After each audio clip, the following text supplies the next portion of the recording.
네, 오늘은 4주차죠. 오늘은 7과와 8과, 네, 7과와 8과를 하도록 하겠습니다.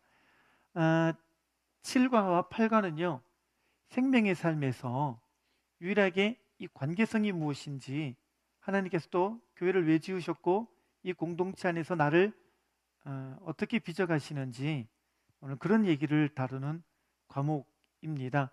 그러니까 지난주에 우리가 받은 구원을 지난번 강의까지 다 했다면 오늘은 받는 구원에 관한 이야기라고 보시면 되겠습니다.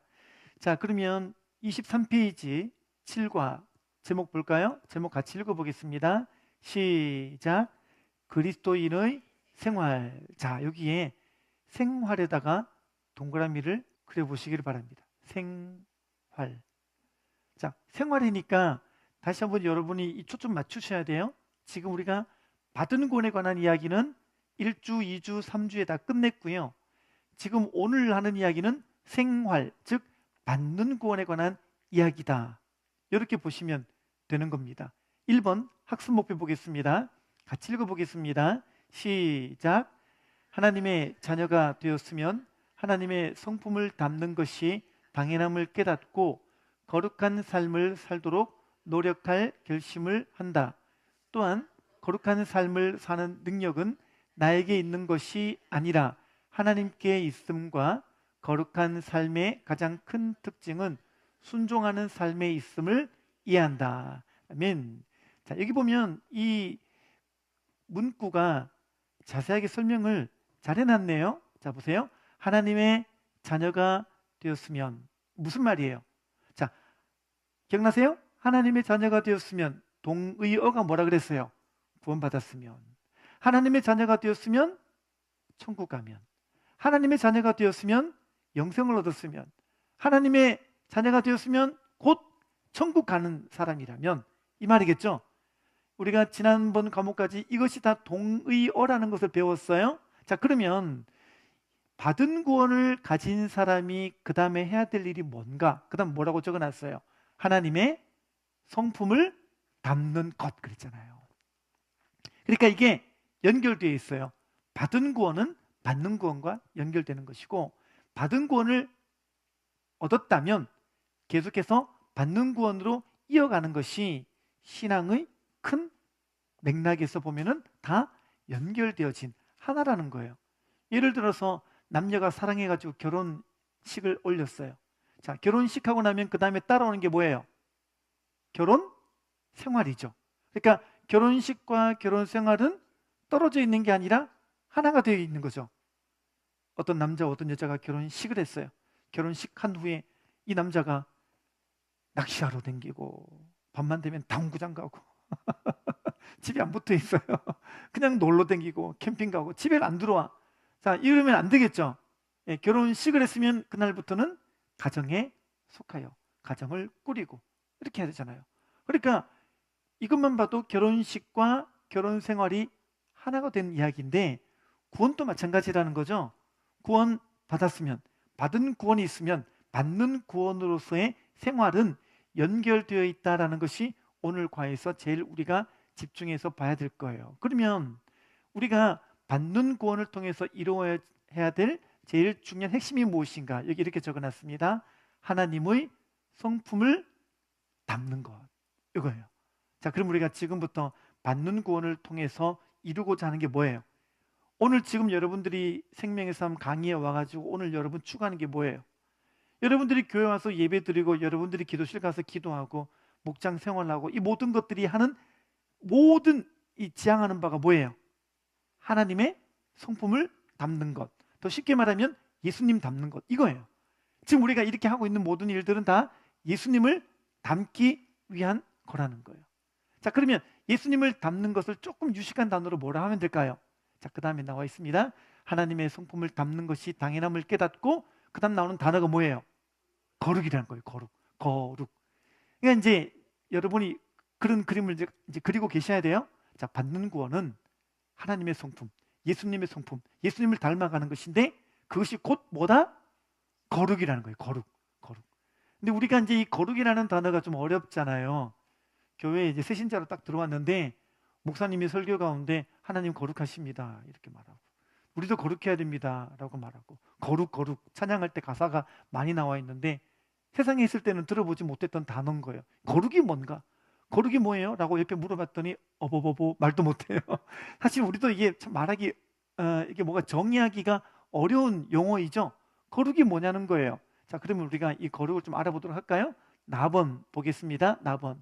거룩이 뭐냐? 거룩이 뭐냐? 자, 밑에 봤더니 헬라어로 하기아조라는 단어고, 영어로는 홀리잖아요. 홀리라는 단어가 헬라어로는 하기아조인데 여기 무슨 뜻인가 볼까요? 여기 이렇게 말했습니다. 거룩을 의미하는 헬라어 하기아조는 거룩한 것과 속된 것을 분명하게 나누는 것을 의미한다. 자, 여기서 여러분 요걸 밑줄 쳐보세요. 나누는 것. 여러분, 이 땅에 살면서 이 땅에는요, 영적인 게 있고 육적인 게 있고, 그죠? 하나님께 속한 게 있고 세상에 속한 게 있고, 그렇잖아요. 그러니까 이걸 어떻게, 이게 막 뒤죽박죽된 현실에서 우리가 살아가고 있는데, 그럼에도 불구하고 세상과 똑같아지지 않냐고 어떻게 해요? 예수님 닮는 목적을 사니까 우리의 삶은 반드시 나누어지게 되는 거예요. 구분되어지게 있는 거예요. 그래서 separated라고 해서 잘라놓다, 구분되다 이거예요. 여러분, 이런 면에서 구원의 사람들은 삶이 지향하는 바가 이 구분점이 분명하구나라는 걸 알 수가 있어요. 그죠? 나누어지는 거, 구분되어지는 거. 그러니까 거룩이라는 단어는 막 홀리한 게 아니고요, 아주 명확해요. 구분되는 거, 나누어지는 거. 자, 그래서 예수님 믿는 사람이 예수님 믿기 이전으로 돌아갈 수 있어요, 없어요? 없다라는 거예요. 왜요? 자, 받은 구원을 통해서 우리 안에 내주하시는 분이 계시니 그분이 누구예요? 성령님인 거예요. 성령이 오셨네, 성령이 오셨네, 내 주에 보내신 성령이 오셨네. 우리 인생 가운데 친히 찾아오셔서, 그렇잖아요. 자, 오셨어요. 오신 그분이 이제 우리를 목적을 갖고 이끌어 가시는데 그 목적이 뭐예요? 예수님 닮는 거예요. 우리가 이제 한 사람 한 사람이 예수님 닮을 수 있도록 세상과 구분되게 만들고, 영적이지 않은 것과 구분되게 만들고, 죄와 구분되게 만들고, 허탄한 삶을 살던 모든 것들이 구분되게 만들고, 이런 것들을 이루게 해주시는 거죠. 그래서 우리가 어떻게 해요? 거룩하게 되는 거예요. 거룩. 이 거룩은 나누는 거예요. 그러니까 거룩이라는 용어 자체가 요단강을 건넜다, 그런 말도 거룩의 의미가 되겠죠. 이스라엘 백성들이 요단강을 건넜어요. 요단강 건너기 이전으로 갈 수 있어요, 없어요? 없겠죠. 홍해를 건넜어요. 홍해를 건넜다, 나눠진 거죠, 그죠? 홍해를 건너기 이전에 애굽에서 살던 삶으로 돌아갈 수 있어요, 없어요? 없다는 거예요. 여러분들 예수님 믿었어요. 예수님 믿은 사람은 예수님 믿기 이전으로 갈 수 있을까요, 없을까요? 없다라는 거예요, 그죠? 이미 건너왔기 때문에. 건너온 사람은 우리 안에 내주에 계시는 성령님이 여러분들을 직접 이끌고 하나님의 성품을 닮은 인생을 살도록 지금부터 그렇게 여러분들을 이끌어 가시는 거예요. 그래서 이제 받는 구원은 뭘 경험하는 거냐면 수동태, 영적 수동태예요. 그렇게 되어지네? 믿어지네? 그렇게 사라지네? 그렇게 용서가 되네? 그렇게 내가 헌신하게 되네? 이게 성령님이 오신 이후의 결과들을 톡톡히 누리는 삶을 저와 여러분이 살아가는 거. 그게 받는 구원의 핵심이기도 하고, 여러분이 모두가 이제 지금부터 그 예수님 믿는 맛을 여러분, 감기 지독하게 들면은 식당 갔는데 먹었는데 맛이 안 느껴지죠? 세상 불쌍한 사람이에요, 그죠? 똑같다니까요. 예수님 믿는데 예수님 믿는 맛을 몰라. 그래서 내 안에 성령님이 왔는지 안 왔는지도 모르겠고, 그래가지고 신앙이 명확하지도 않고, 받은 구원도 확실하지도 않고, 천국 갈지도 모르겠고, 아리까리하고 왔다 갔다 하고, 그러니까 어떻게 될까요? 그 다음부터는요, 그런 신앙은 바리새인화가 되는 거예요.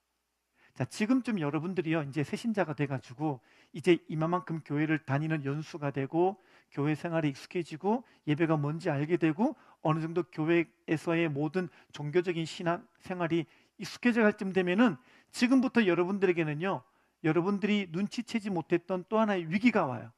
그게 뭐냐면 행위는 하고 있는데 껍데기만 남는 거예요. 그렇게 되면 우리가 뭐가 되냐면 바리새인이 된단 말이에요. 여러분, 우리는 바리새인이 된다는 말이 어떤 의미인지를 좀 우리가 알 필요가 있는데, 바리새인들이 처음부터 저렇게 했느냐, 처음부터 저렇게 형식을 추구했느냐, 그건 아니었겠죠. 처음에는 하나님을 뜨겁게 사랑하는 마음으로 출발했겠지만 이 사람들이 그 익숙한 대로 너무 행위만 열심히 하다 보니까 안에 본질이 빠져버린 거예요. 하나님 사랑하는 마음도 놓쳐버리게 됐어요. 그러니까 그 안에 뭐가 남아있냐면 껍데기만 남는 거예요.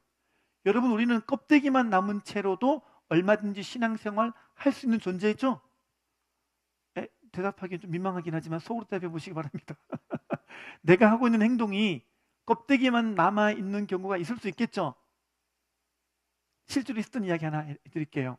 어떤 목사님이 저기 있는 농촌교회에 부임 받아가지고 목회를 했는데 예배를 다 드리고 나서 가만히 보니까 성도님들이 예배를 다 마치고 저기 나가는데 저기 문 앞에서 꾸벅 인사를 하고 다 나가는 거예요. 저기 아무도 없어요. 나가는데 이렇게 꾸벅 인사를 하고 다 나가는 거예요. 이상하다 싶어가지고 그 다음 주에도 봤더니 아니 이분들이 예배를 마친 후에 저기 나가는데 저기서 꾸벅 인사를 하고 나가는 거예요. 그래서 이 목사님이 신기해가지고 장로님을 불렀어요. 거기서 제일 오래된 장로님 불러다가 아니 장로님, 성도님들이 나갈 때마다 저기 꾸벅하고 인사를 나가는데 뭐예요? 이렇게 물었더니 그 장로님이 웃으시면서 하시는 얘기가 이 목사님이 오기 전전 목사님이 저기다가 예수님 사진을 걸어놨대요. 그림으로 이렇게 명화 그거를. 그랬더니 이분들이 농촌 분들이시니까 마음이 얼마나 순박하겠어요. 그러니까 나갈 때 예수님 안녕히 계세요 그러고 나간 거였어요. 근데 그 전에 계시던 목사님이 그걸 떼버렸대요. 떼버렸는데 사람들이 사진은 없으면서 뭐가 남았어요? 이게 남아있는 거예요. 그러니까 사진은 없는데도 나가면서 뭐 하냐면 꾸벅하고 나가는 거예요. 그게 이제 굳어버린 거죠. 여러분, 이게 뭘 의미하는 거냐면요, 우리는요 얼마든지 행위만 남아서 갈 수도 있는 존재라는 거예요. 이게 무서운 거예요. 그게 누구예요? 바리새인인 거예요. 바리새인이 왜 바리새인이냐면 행실을 하는데 교회 와서 교회 왔다 갔다 하는 행실은 있는데 그 속에 이미 마음은 다, 본질은 이미 다 사라진 거예요. 예를 들어 볼까요?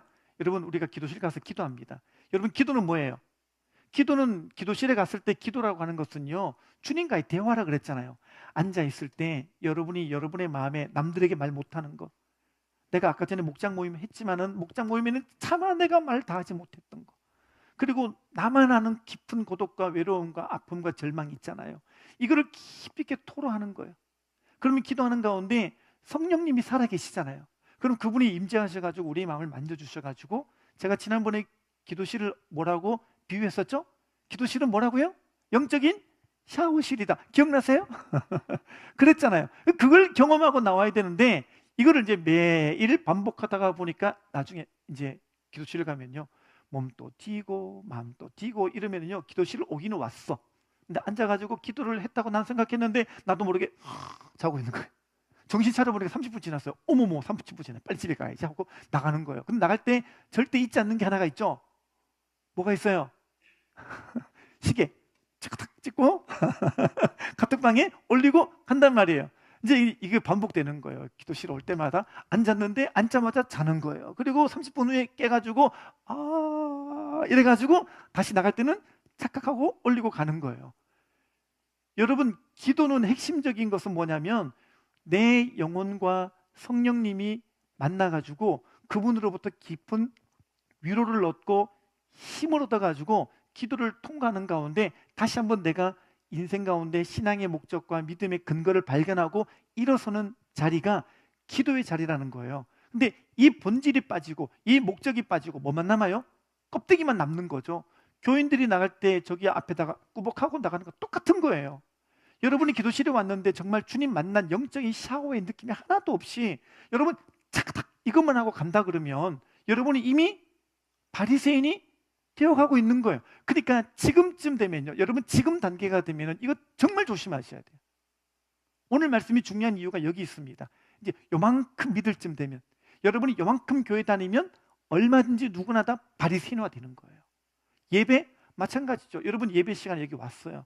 그러면 찬양팀과 함께 찬양할 때 그 찬양을 통해서 여러분의 영혼이 찬양을 통해 하나님 나라의 임재를 경험하는 거예요. 주의 나라 찬양 속에 임하시니 그랬거든요. 찬양은 그냥 노래가 아니고요, 찬양할 때 하나님의 나라가 임하는 거예요. 그리고 목사님 말씀을 통해서 이 말씀이 내 영혼의 깊은 부분을 터치하면 다시 한번 우리가 못 봤던 부분들을 보게 되고 어둠에 쌓였던 내용이 빛이 임하니까 다 드러나잖아요. 그런 말씀 붙들고 다시 한번 일어설 힘을 얻어 다시 한번 나갈 때는요, 영적인 승리를 외치며 나가는 일들이 예배 시간에 벌어지는 거예요. 근데 예배 시간에 오자마자 앉아가지고 있는데 딴 생각하는 거예요. 찬양은 하지만, 설교는 듣지만 난 누구, 여긴 어디, 이러면서 멍하게 있는 거예요. 제가 어떤 분 얘기를 들었는데요, 이분이 당구에 빠졌어. 뒤에 앉아 있는데 목사님이 열심히 설교하고 있는데 갑자기 사람들의 머리가 당구공으로 보인 거예요. 저 머리가 저기 맞아가지고 저기 쓰리 쿠션이네. 그 생각하는 거예요. 실제로 저한테 그 얘기 하는 거예요. 목사님, 제가 예배 시간에요, 본질을 잃어버리고 목적을 잃어버리고 의미를 잃어버리니까 제가 사람들의 머리가 다 당구공으로 보였어요. 그러니까 앉아있으면 자기도 모르게 그 예배의 의미가 없어지는 거예요. 그 다음에 어떻게 해요? 매주마다 교회 앉았다가 나갔다가 앉았다가 나갔다가 뭐예요? 바리새인이 되는 거예요. 큐티 마찬가지예요. 여러분, 아침마다 하는 큐티 말씀이, 그 말씀이 내게 힘이 되고 그 말씀이 내게 능력이 되는 걸 경험을 해야 되는데 어느덧 큐티는 숙제가 되었어요. 누구나 다 카톡방에 다 올리니까 나도 올려야 되는 비참한 현실, 끌려가는 것이 나도 대충 적어가지고 대충 이렇게 느꼈다, 이렇게 이제 올리는 거는 이제 누구나 할 수 있잖아요. 지금 여기 계시면 다 그 정도 할 수 있죠, 그죠? 자기는 알잖아. 얼마나 여기에 생명도 없어졌고, 얼마나 여기에 간절함도 없고, 여기에 얼마나 내가 말씀을 진심으로 대하는 내 마음의 초심이 다 잃어버린지를 하나님과 나는 알지. 내가 껍데기가 돼가고 있구나, 이건 아는 거지. 그래서 바리새인화 되는 거예요. 오늘 우리가 이 받는 구원을 이루어갈 때 다시 붙잡으십시오. 지금 우리가 하는 거는 뭐냐면 예수님 닮는 거예요. 성령님이 오셔가지고 내 마음에 주시는 감동으로 늘 살아가는 일들이 반복돼야 되는데, 이 중심, 이 본질 놓치고 나면은 내가 뭐 된다고요? 껍데기가 되는데, 껍데기가 되면 나타나는 그 다음 증상이 뭐냐면 로마서 2장에 나와요. 2장에 뭐가 있냐면은 나는 했기 때문에 교만해지고 남들은 안 한 사람 보면서 안 한 남을 비판하는 거예요. 정죄하는 거예요. 여러분이 어느덧 내가 껍데기가 계속 껍데기가 된 채로 돌아가잖아요. 그런 사람이 만약에 가끔요, 이렇게 새벽 예배 하러 나왔어요. 그러면 새벽 예배 안 나온 남을 비판해요. 나는 오늘 새벽 예배는 나왔는데, 이러면서 자기는 교만해지는 거예요. 그게 있어요. 그러니까 나는 교만해지고 남을 향해서 정죄하는 거예요. 지금 바리새인이 그렇잖아요. 지금 이스라엘 백성들이 그래요. 제가 성지순례 갔을 때요, 깜짝 놀란 게, 우리가 이스라엘 도착했을 때 그날 밤부터 안식일이었었어요. 날짜를 계산을 잘못했어요. 저희가 그럴 줄 몰랐어요. 안식일 계산 안 하고 갔는데, 여러분도 한번 안식일 끼워가지고 성지순례 가보면요, 이스라엘은요 놀랍습니다. 안식일 되는 그 타이밍부터요 길에 모든 차가 안 다녀요. 모든 사람들이 블랙 사바스라 그래가지고요, 그 복장이 있어요. 그 딱 하고 검은 모자 딱 쓰고 돌아다니고요, 마트도 문 닫고 다 문 닫아요. 철저하게 안식일을 지키는 거죠. 여러분, 안식일 되면은요, 엘리베이터가 15층까지 있으면 내가 15층 가기 위해서 버튼 누르면 버튼 누르는 행위가 노동이 돼요. 안 되는 거예요. 그래서 안식일이 되면은 만약에 15층 건물이 있으면 1층부터 2층, 3층, 4층, 15층까지 불이 다 와 있어요. 그렇게 세팅을 해놨어요. 그럼 15층까지 올라가려면 죽을 맛인 거예요. 그 사람들은 못 누르는 거예요. 누르는 게 그게 이제 되는 거죠. 길 가다가 만약에 다쳐가지고 피가 철철 흘러요. 이거 의료 행위를 못 해요. 안식일 다 지나갈 때까지 꽁꽁 묶어놓고 기다려야 되는 거예요. 그 정도로 행위에 대해서는 철저한 게 지금 이스라엘 사람들이에요. 그렇죠? 바리새인들이 그랬거든요. 예수님하고 예수님 제자들이 이렇게 길 가다가 이삭이 있길래 이삭을 딱 잡아다가 톡 해가지고 이렇게 톡 먹었어요. 바리새인이 그걸 봤어요. 예수님께 달려와가지고 예수님의 제자들은 왜 안식일을 안 지키나이까? 그래요. 왜? 그랬더니 우리가 봤어요. 탁 먹었잖아요. 그걸 고발한 거예요. 이게 왜 문제가 될까요? 그게 안식일을 했는데, 자, 여기서 이삭을 탁 했어요. 그 뭐예요? 추수행위. 털었어요. 그 뭐예요? 탈곡행위. 먹었어요. 취식행위. 그런 거예요. 그거 가지고 안식일의 주인이신 예수님께도 따졌던 사람이 누구예요? 그게 유대인들, 이스라엘 사람들이에요. 근데 핵심적으로 예수님이 없잖아. 예수님이 그 앞에 계심에도 불구하고 예수님은 못 알아보고 그 행위만 가지고 잘했니 못했느니 따졌던 게 이스라엘 사람들이에요. 여러분 돌아보세요. 지금 여러분들, 우리는 바리새인처럼 안 될 것 같으세요? 여러분, 나는 이스라엘 사람들처럼 그렇게 행위만 남고 껍데기만 남은 사람이 안 될 것 같으세요? 천만의 말씀. 그 일들이 성경에 소상하게 기록되어 있는 이유는 오늘 우리도 얼마든지 이 받는 구원에서 내 목적이 예수님 닮는 것과 거룩이 내 인생에서의 목적의 이유가 빠져버리면 우리는 누구나 달 것 없이 바리새인 되는 거예요. 오늘은 마음속에 경계심을 좀 가질 필요가 있어요. 이쯤 되면 누구나 다 바리새인으로 방향 선례가 되고 있을 거예요. 가슴에 손을 얹고 가만히 생각해 보세요. 나는 지금 바리새인 되고 있지 않나?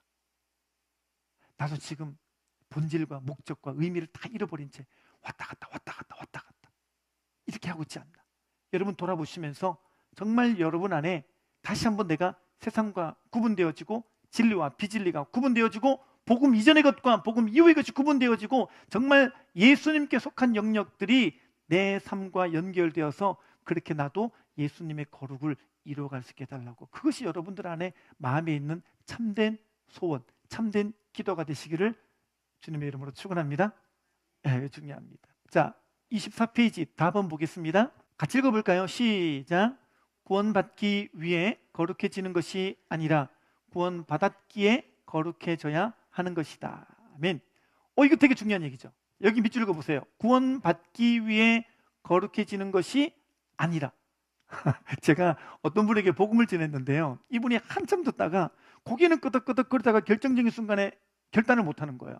그래서 물어봤어요. 왜 결단을 안 하시냐고. 다 이해된다면서.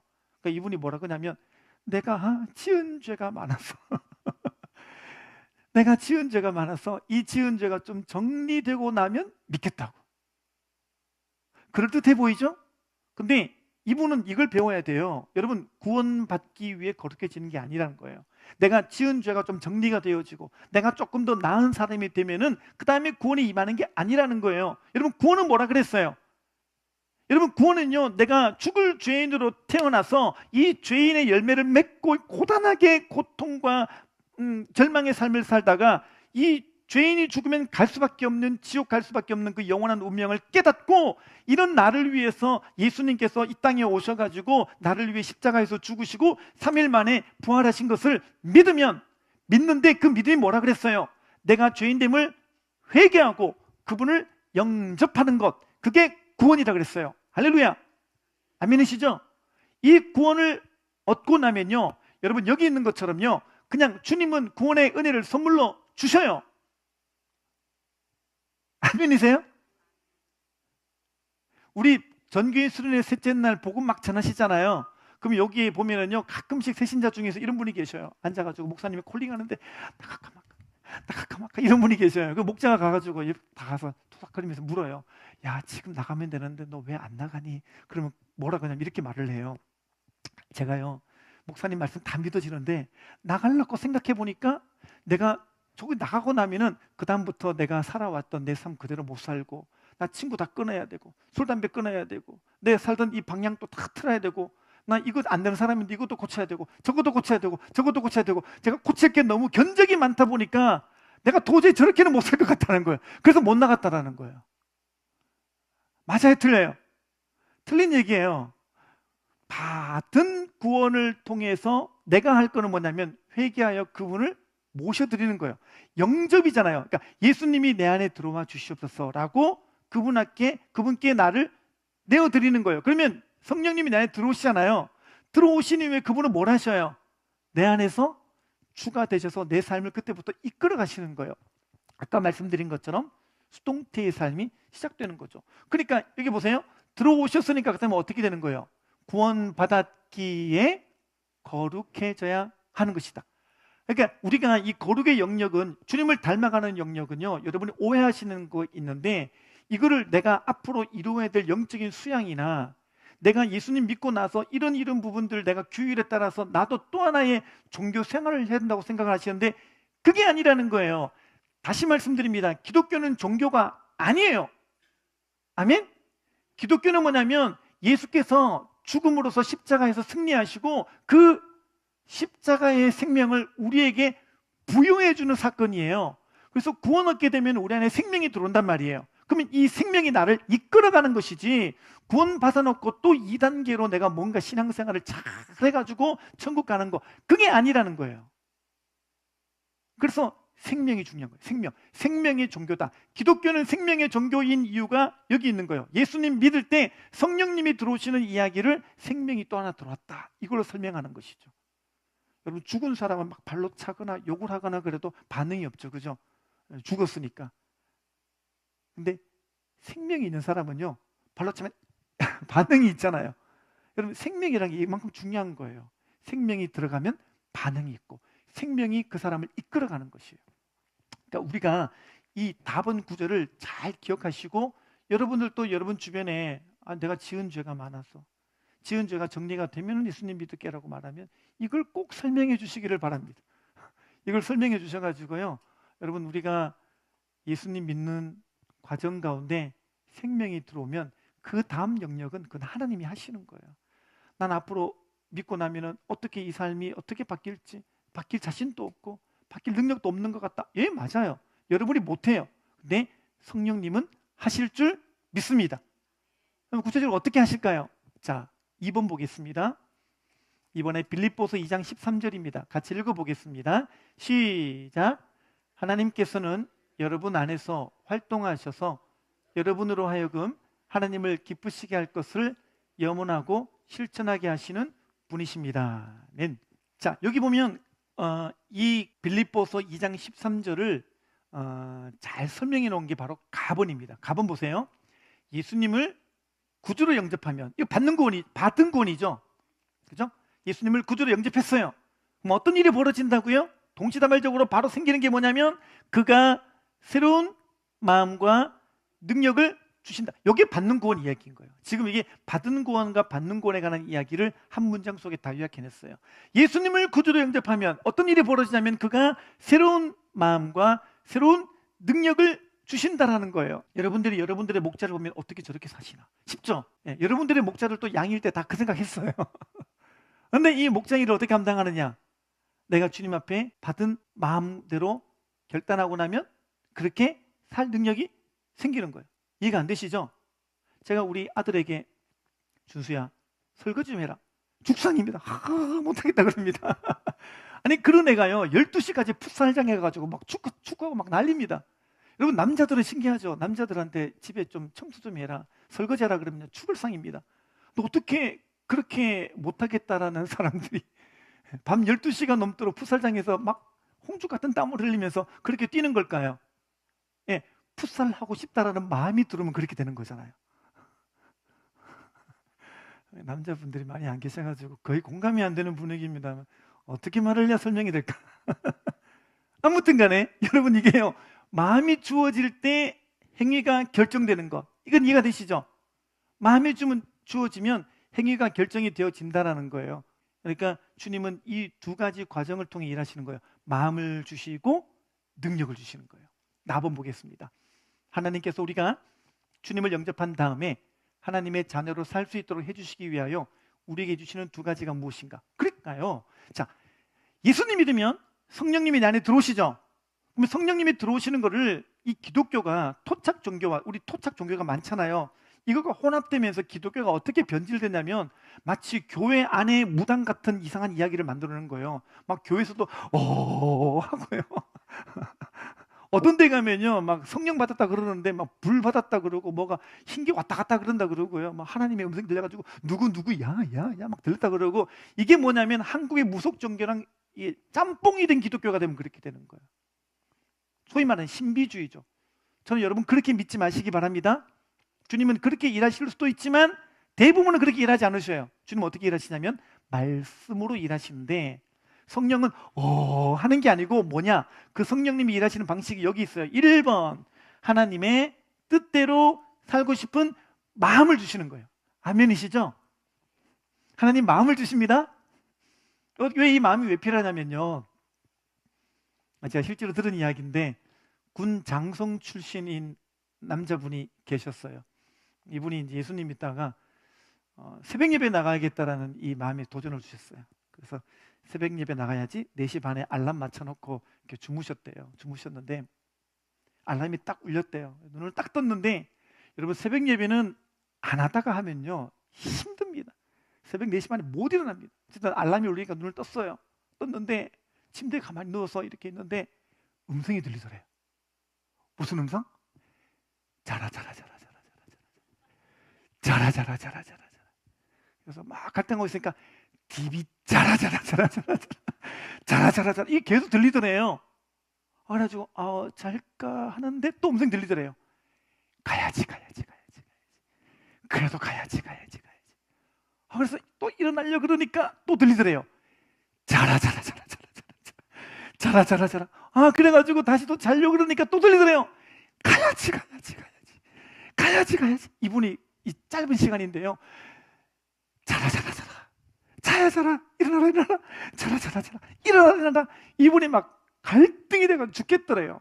근데 아까 이분의 직업이 뭐였다 그랬죠? 군장성 출신에서. 그래서 이분이 어떻게 했냐면요 침대에서 벌떡 일어나면서 충성! 그러고 일어났대요. 그리고 이분이 이 몸이 이렇게 따라주지 않는 몸을 충성 그러고 일어나가지고 그날 새벽 예배를 갔는데 놀라운 일이 벌어졌어요. 그날 새벽 예배 때 들렸던 그 말씀이 정말 그때 이 말씀을 듣지 않았더라면 내 인생이 어쩔 뻔했을까 싶을 만큼 자기에게 정말 이 사람이 꼭 들어야 될 그 말씀이 그날 떨어진 거예요. 이분이 그 말씀을 받고 눈물을 흘리면서 회개하고 다시 한번 인생 가운데 정말 다른 차원의 믿음과 부흥이 일어나는 역사가 그날 있었다는 거예요. 여러분 그렇습니다. 우리가 지금은 육을 가지고 있잖아요. 우리가 육을 가지고 있기 때문에 이제 받을 구원, 주님께서 재림하시면 이 육이 변화되는데 그 전까지는 우리는 이 육을 안고 있기 때문에 항상 우리는 이 둘 사이에 끼어 있단 말이에요. 사도 바울이 로마서에서 그 얘기 있잖아요. 내가 이 둘 사이에 끼어 있으니라고 말하잖아요.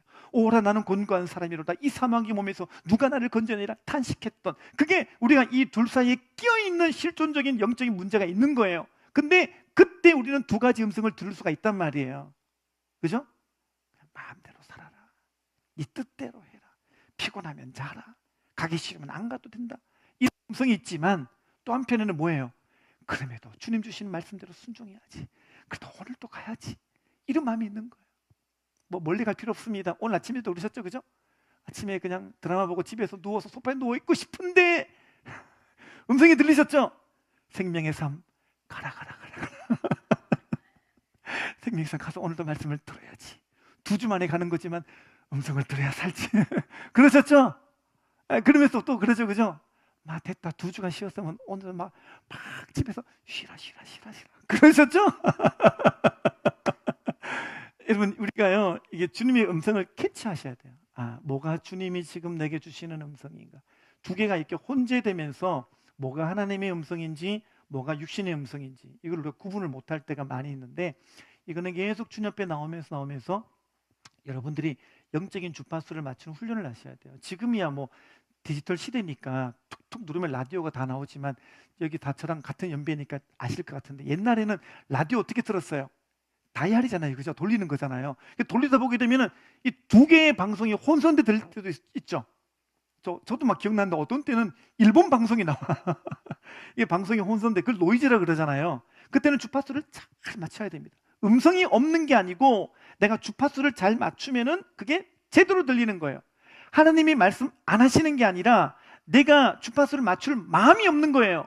근데 맞춰서 제대로 그분의 음성을 분별하기만 하면 항상 그분은 우리에게 무엇이 선한 것인지, 어디로 가야 될지, 어떻게 살아야 될지, 무엇을 결정짓고 어떻게 우리가 나가야 될지를 그분은 다 알려주시는 분이셔요. 아멘이시죠?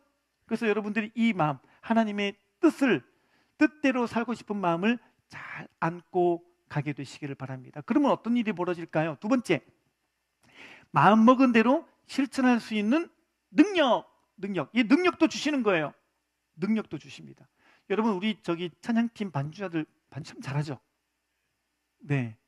근데 이 반주자들을 제가 이렇게 뽑고 선별할 때 어떻게 하냐면 실력 보고 뽑진 않고요. 그때 이제 티오가 생기면 제가 기도해 봅니다. 주님 그 다음 반주자 누가 하면 좋을까요? 마음을 주셔요. 가서 얘기를 해요. 네가 좀 반주 좀 할래? 그럽니다. 목사님 저는 못해요. 실력도 없고요. 저는 자신도 없고요. 제가 얘기합니다. 하나님께서 마음을 주시고 네가 아멘하면 능력 주신다. 그래서 못해요. 안 할래요. 합니다. 기도해봐라. 물론 기도하면 주님께서 어떻게 하십니까? 마음을 주겠죠. 서요. 근데 지금 뭐 어떤 저를 통해 거쳐간 반주자가 되게 많은데 다 저한테 얘기합니다. 김종국 목사님 말씀 듣고 아멘하고 앉았는데 그다음부터 반주 능력이 생겼대요. 하나님이 그 능력을 주셨대요. 저도 모르겠어요. 미스테리한데 다들 그렇게 얘기합니다. 자기는 그런 실력이 없는데 마음에 순종하니까 하나님이 능력을 주시더래요. 그러니까 저는 그게 성령의 능력이라고 믿습니다. 그렇죠? 여러분, 저는 이 반주자들이 경험하는 것과 같은 종류의 것들을 여러분이 여러분의 삶 속에서 다 경험하게 되리라고 저는 믿습니다. 하나님이 마음을 주시고 능력을 주세요. 따라서 하겠습니다. 마음을 주시고 능력을 주신다. 이렇게 영혼 없이 얘기하지 마시고 한 번 더 시작. 마음을 주시고 능력을 주신다. 이걸 누가 하신다고요? 성령님이 하시는 거예요. 그러니까 우리가 성령님을 자꾸 이상한 에너지로 이해하고 뭐 어떤 신비한 뭐 분으로만 이해하는데 성령님은 되게 인격적인 분이셔요. 젠틀하신 분이셔요. 여러분들의 신앙을요 이상하게 하게 이끌어가는 게 아니고 여러분들을 선한 마음을 주시고 그걸 이룰 수 있는 능력을 주시는 거예요. 그렇게 해서 여러분들이 받는 구원을 이루어가도록 이렇게 가다 보게 되면 어떻게 될까요? 거룩이 이루어지는 거예요. 내가 지금까지 왔는데 믿는 건지 안 믿는 건지도 모르겠고 아리까리하고 왔다 갔다 하고 그게 아니라 이렇게 마음과 능력을 주시는 성령님을 따라 살아가게 되면은 우리의 모든 신앙이 어떻게 해요? 성령님을 통해서 받는 구원, 예수님을 닮아가는, 결국에는 우리의 영적인 지점이 예수님을 닮는 그 자리까지 쭉 가는 거예요. 그런 은혜가 여러분들에게 있게 되시기를 바랍니다. 네. 그러니까 여러분이 지금 해야 될 거는 뭐냐면 껍데기만 남지 않도록, 껍데기. 지금은 계속 그걸 체크하셔야 돼요. 내가 지금 의미도 잃어버리고 본질도 잃어버리고 내가 지금 껍데기만 남아가지고 몸만 왔다 갔다 하고 있는 게 무엇인가를 꼭 보셔야 돼요. 저는 김주식 목사님에게 존경스러운 분이 항상 이 부분입니다. 제가 우리 목사님을 36년째 계속 곁에서 모시고 있잖아요. 제가 곁에 지켜보면서 제가 늘 존경스러운 게 뭐냐면 우리 목사님이 고민이 그거예요. 뭐가 하나님 기뻐하시나? 하나님 뭐 기뻐하실까? 이거 고민하세요. 여러분, 우리 교회가 예쁘게 이렇게 지었잖아요. 우리 교회 건물을 예쁘게 짓고 나니까 소문이 났어요. 그래서 전국 각지에서 예쁜 교회 있다더라. 그래서 이제 건축위원들이 그 당시에 1, 2년, 3년 그 안에 우리 교회에 탐방을 되게 많이 왔었어요. 그럼 오면 제가 이제 문 열어드리고 이제 교회 구경을 시켜드렸거든요. 근데 여러분, 어느 교회든지 간에 건축위원들은 그 교회에 재력이 있으신 장로님들로 구성되어 있기 마련이에요. 근데 이분들이 오시는데 제가 문을 딱 열어드려서 우리 본당에 딱 들어오면요, 우리 본당 딱 문을 보자마자 이분들이 거의 두 가지를 보고 놀랍니다. 뭐 보고 놀랄까요? 첫 번째, 십자가 없는 거. 그렇죠? 여러분, 다른 교회 가면 십자가가 엄청 큰 게 있죠, 그죠? 우리 교회는 십자가가 없죠. 왜 없을까요? 그래서 그분들이 막 웅성웅성거립니다. 이 교회 십자가가 없어, 십자가 어디 갔대? 십자가 없어. 이단 아니야, 이단 아니야. 여러분, 십자가가 없으면 이단으로 알아요, 요즘 사람들은요. 좀 마음이 씁쓸하더라고요. 여러분, 우리 교회는 왜 십자가가 없을까요? 우리 김기준 목사님이 십자가를 없애고 이렇게 화면으로 바꾸셨는데, 여러분, 김기준 목사님이 해도동에 있을 때도요, 그렇게 우리가 큰 화면 놓고 예배 드렸는데 그분이 없앤 이유가 저는 공감이 돼요. 왜 그러냐면 제가 영주 침례교회 출신이잖아요. 어릴 때는 거기서 신앙생활 했는데 제가 중고등학교 때는요, 어떻게 일상을 살았냐면 저는 아침 6시에 학교 출근이 아니고 등교를 합니다. 학교 가면은 야자 마치고 나면 11시가 넘어요. 그럼 11시쯤 되면은 저는 교회로 갑니다. 교회 가서 기도하고 집에 오고, 학교 갔다가 교회 갔다가 집에 왔다가, 저는 그렇게 학교 다닐 때 일상을 그렇게 보냈단 말이에요. 그런데 제가 다니던 교회는요, 밤에 딱 하면은 십자가가 딱 있는데 그 십자가가 얼마나 홀리해 보이는지 몰라요. 왜 홀리해 보이냐면 뒤에다가 네온 사인을 탁 붙여놔가지고 밤에 불 탁 켜놨으면요, 십자가 은은하게 불이 십자가로 쫙. 여러분, 그 밑에서 기도하면요, 소위 말하는 기도빨이 기도가 절로 돼요. 근데 제가요, 어느 날 교회 가서 기도하는데 관리하신 집사님이 그 불을 꺼버렸어요. 그러니까 밤에 갔는데 그냥 껌껌해요. 기도가 안 되는 거예요. 기도가 안 돼요. 제가 그때 느꼈어요. 아, 내가 기도라고 하는 그 형체 밑에서는 기도가 잘 되고 기도하는 그 십자가 형체가 없으니까 기도가 안 되네. 이건 내가 문제가 있구나. 회개했어요, 제가. 여러분, 우리는요, 얼마든지 그 형체에 갇힐 수가 있거든요. 10계명, 2계명 중에 주님 말씀하신 게 뭐냐면 아무 곳이든지 형상을 만들지 마라 그랬잖아요. 되게 중요한 이야기예요. 여러분, 우리가요, 그 형체가 있으면 잘 되고 형체가 없으면 기도가 안 된다. 그거는 내가 기도한 게 아니라 그 형체를 우상으로 섬기고 있는 거예요. 면밀하게 구분하셔야 돼요. 어떤 분은 십자가 목걸이, 저는 날마다 십자가를 집니다. 십자가 목걸이를 달고 다니면서 그거를 위안으로 삼는 분이 계실지 모르겠는데, 여러분, 이것도 또 하나의 부적이 되면 안 된다는 거예요. 부적이 되면. 그러니까 성경은 형상을 만들어서 섬기는 거를 아주 경계하게 하십니다. 여러분, 기도는 왜 하는 거예요? 기도는 십자가 앞에서 기도하는 게 아니라, 기도는 왜 하는 거냐면 내 안에 거하시는 성령님과 교제하는 거예요. 그래서 기도할 때 내 마음을 뜨겁게 하시고, 내 마음을 감동하기도 하시고, 내 마음을 슬프게도 하시고, 그래서 내가 주님 마음을 깨닫고 기도를 통해서 다시 한번 하나님을 닮아가는 게 기도란 말이에요. 근데 십자가 때문에 기도가 잘 되고 안 되고, 그건 내가 십자가를 숭상하는 걸 수 있겠죠. 그걸 다 깨달았어요. 아, 우리 목사님은 이걸 잘 보셨구나. 여러분, 기도실 와서 기도하는데 여러분이 사람 보고 기도하지 마시고, 예배 시간에 예배 드리는데 사람 보고 기도하지 않게 되시기를 바랍니다. 어떤 교회는 담임 목사님이 설교하면 아멘! 그리고 부목사가 설교하면 반응도 없는 분, 의외로 그런 교회가 많아요. 저희 교회는 얼마나 감사한지, 저희 교회는 뭐 담임 목사님이 설교하든 부목사님이 설교하든 여러분이 아멘 잘해주시고 잘 받으셔서 참 우리 성도님들 이 마음 토양받이 좋구나. 근데 모든 교회가 그렇진 않습니다. 근데 이미 우리 안에 그런 틀들이 이미 중요한 시대를 살고 있는 거예요. 오늘 내 마음에는 어떠한가 한번 돌아보시고, 여러분이 그런 부분도 한번 돌아보시면 좋겠습니다. 두 번째가 뭐냐면 성가대 없는 거. 우리 교회 딱 들어오면 성가대석이 없죠. 보통은 교회 오면은 이쪽 편이나 뒤편에 성가대석이 있어야 되는데 우리는 성가대석이 없는 거예요. 또 그분들이 그러는 거예요. 성가대가 없다. 이단하냐 그런 거예요. 여러분, 우리는 왜 성가대가 없을까요? 우리 해두동 교회 있을 때 성가대가 있었어요. 성가대가 두 개나 있었어요. 할렐루야 성가대, 아멘 성가대. 할렐루야 성가대는 주일 낮 성가하고, 아멘 성가대는 주일 밤 하고 있어요. 제가 둘 다 했던 기억이 나네요. 제가 전사 때 다 했습니다. 근데 왜 안 했냐? 여러분, 우리 교회도 그랬었고요. 어느 교회나 성가대는 중직자들이 다 앉아 있어요. 그렇죠? 교회 핵심 멤버들, 코어 멤버들이 항상 성가대에 앉아 있는데, 우리가 그런 문제를 경험했는데, 앉아 있는데 내가 전도한 사람이 교회에 왔단 말이에요. 그러면 저 사람이 예배 전에 와 있는 거를 보고 왔구나. 그래서 갈라 그러면은 성가대 지휘자가 성가대 연습이 있습니다. 못 가게 하는 거예요. 그러면 어떻게 해요? 그냥 수신하는 거예요. 거기 앉아 있어. 거기 이따가 내가 갈게. 혼자 앉아 있어. 조금만 견뎌. 그러는 거예요. 그리고 예배가 다 끝났어요. 예배가 끝났으니까 내가 전도한 저 사람이 오늘 어떻게 은혜를 받았는지, 아이고 힘들게 외롭게 앉아가지고 예배를 드렸는데 마음은 어땠는지 물어봐야 되잖아요. 예배 끝나고 물으러 갈라 그러면은 성가대 유자가 성가 연습이 있습니다. 그러는 거예요. 못 가는 거예요. 그럼 또 수신하는 거예요. 가. 먼저 가. 이따가 연락해. 자, 가. 그러는 거예요.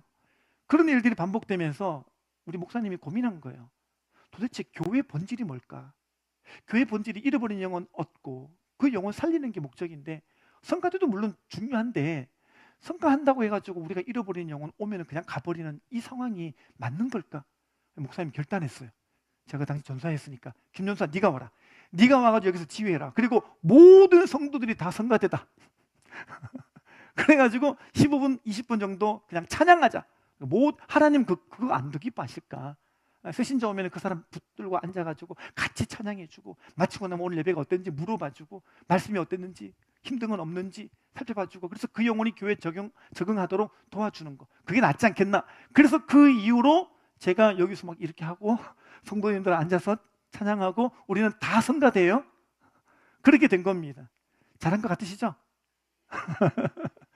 본질을 붙잡는 거예요. 본질을 붙잡기 위해서 형식과 딱딱한 규칙이 되고 있는 것들은 과감하게 없앤 거는요, 전 이거는 쉽지 않거든요. 우리 담임 목사님이 이거를 해내셨네. 존경스러운 거예요. 이후로도 뭐 농어촌 봉사활동이라든지, 그러니까 항상 하나님이 뭘 기뻐하실까, 하나님이 뭘 가장 소중하게 여기실까, 이 관점에서 목회를 하시니까 저는 여러분이 항상 목사님이 어떻게 하자라고 할 때마다 기도하시고 하나님이 뭘 기뻐하신가를 충분히 고민한 끝에 저걸 결정하셨겠다라고 생각하시고 항상 잘 따라오게 되시기를 바랍니다. 저도 그렇게 바르게 돼서 30년 동안 따라가고 있잖아요. 여러분 또 우리가 함께 그렇게 목사님 따라가면서 교회를 잘 세웠으면 좋겠습니다. 네, 자 넘어가겠습니다. 25페이지 3번 갈라디아서 2장 20절입니다. 자 여기 보면 가본 보세요. 구원 얻은 성도로서 살 능력이 없다고 느끼고 스스로 포기하는 사람이 많다. 사도 바울은 성도로서의 삶은 내가 그리스도와 함께 죽었기에 죽은 시체로서 내가 사는 것이 아니고 내 안에 계신 생명이신 그리스도께서 사시는 삶임을 분명히 하고 있다. 저는 이거 많이 느꼈어요. 보세요. 구원 얻은 성도로서 살 능력이 없다고 느끼고 스스로 포기하는 사람 있어요, 없어요? 많아요, 많아요. 있다가 아니고요, 많아요. 제가 청년 목장 하나 맡고 이렇게 목자로 한 적이 있었다 그랬잖아요. 그 당시 91목장이었어요. 희한하게 저한테 온 사람들은 우울한 사람들이 많았어요. 내가 우울해서 그런가? 그래서 저한테 그런 사람들 되게 많았어요. 제가 많이 공감을 해줬죠. 근데 문제는 뭐냐면 나도 같이 우울해질 것 같아요. 뭐라 그러냐면 매주마다 멘트가 똑같아요. 목사님 저는 못할 것 같아요. 저는 안 될 것 같아요. 저 목사님 힘들어요. 하나님이 저를 다 놔두고 저도 하나님께서 포기하신 것 같아요. 저는 안 되는 것 같아요. 저는 안 되는 존재 같아요. 저는 망한 인생이에요. 저는 애들 표현이에요. 저는 개쓰레기예요. 늘 그 얘기만 하는 거예요. 이거를요. 물론 한두 번 들으면 그래요. 너 할 수 있어 하는데요. 여러분 이거를 5년, 6년 들어보셨습니까? 이거를 제가 안 되겠는 거예요. 저는 이제 사역 일지를 적거든요. 오늘 누구랑 하면서 이런 부분을 내가 이렇게 내가 어드바이스 해주고 내가 어떻게 케어해주고 이렇게 적어요.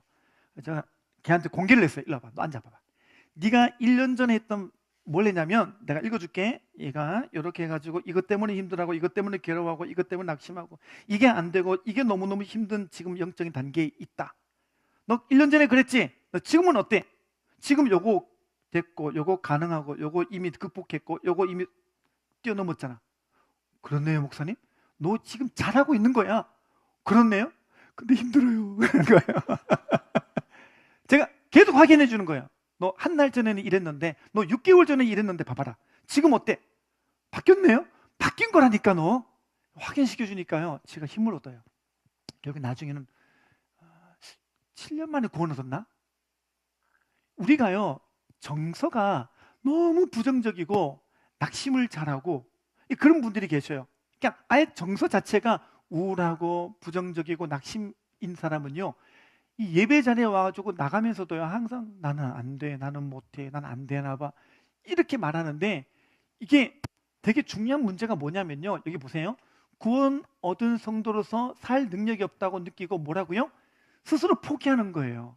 그러니까 우리가 예수님 믿는 모든 과정 속에 성령님이 나를 주도해 가시는 그 신앙의 맛을 알면 조금이라도 변화되고 있는 나의 모습 보고 감사하고 이 부분에 대해 다시 한번 믿음의 닻을 둬가지고 아직도 여전히 변화되지는 않았지만 변화될 줄 믿고 나가는 믿음이 되는데 아예 처음부터 자기 자신에 대해서 자존감도 영적인 믿음도 제로라고 만들어버리고 아무것도 못하겠다고 해버리게 되면요 하나님이 돕고 싶은데 도울 수가 없는 거예요.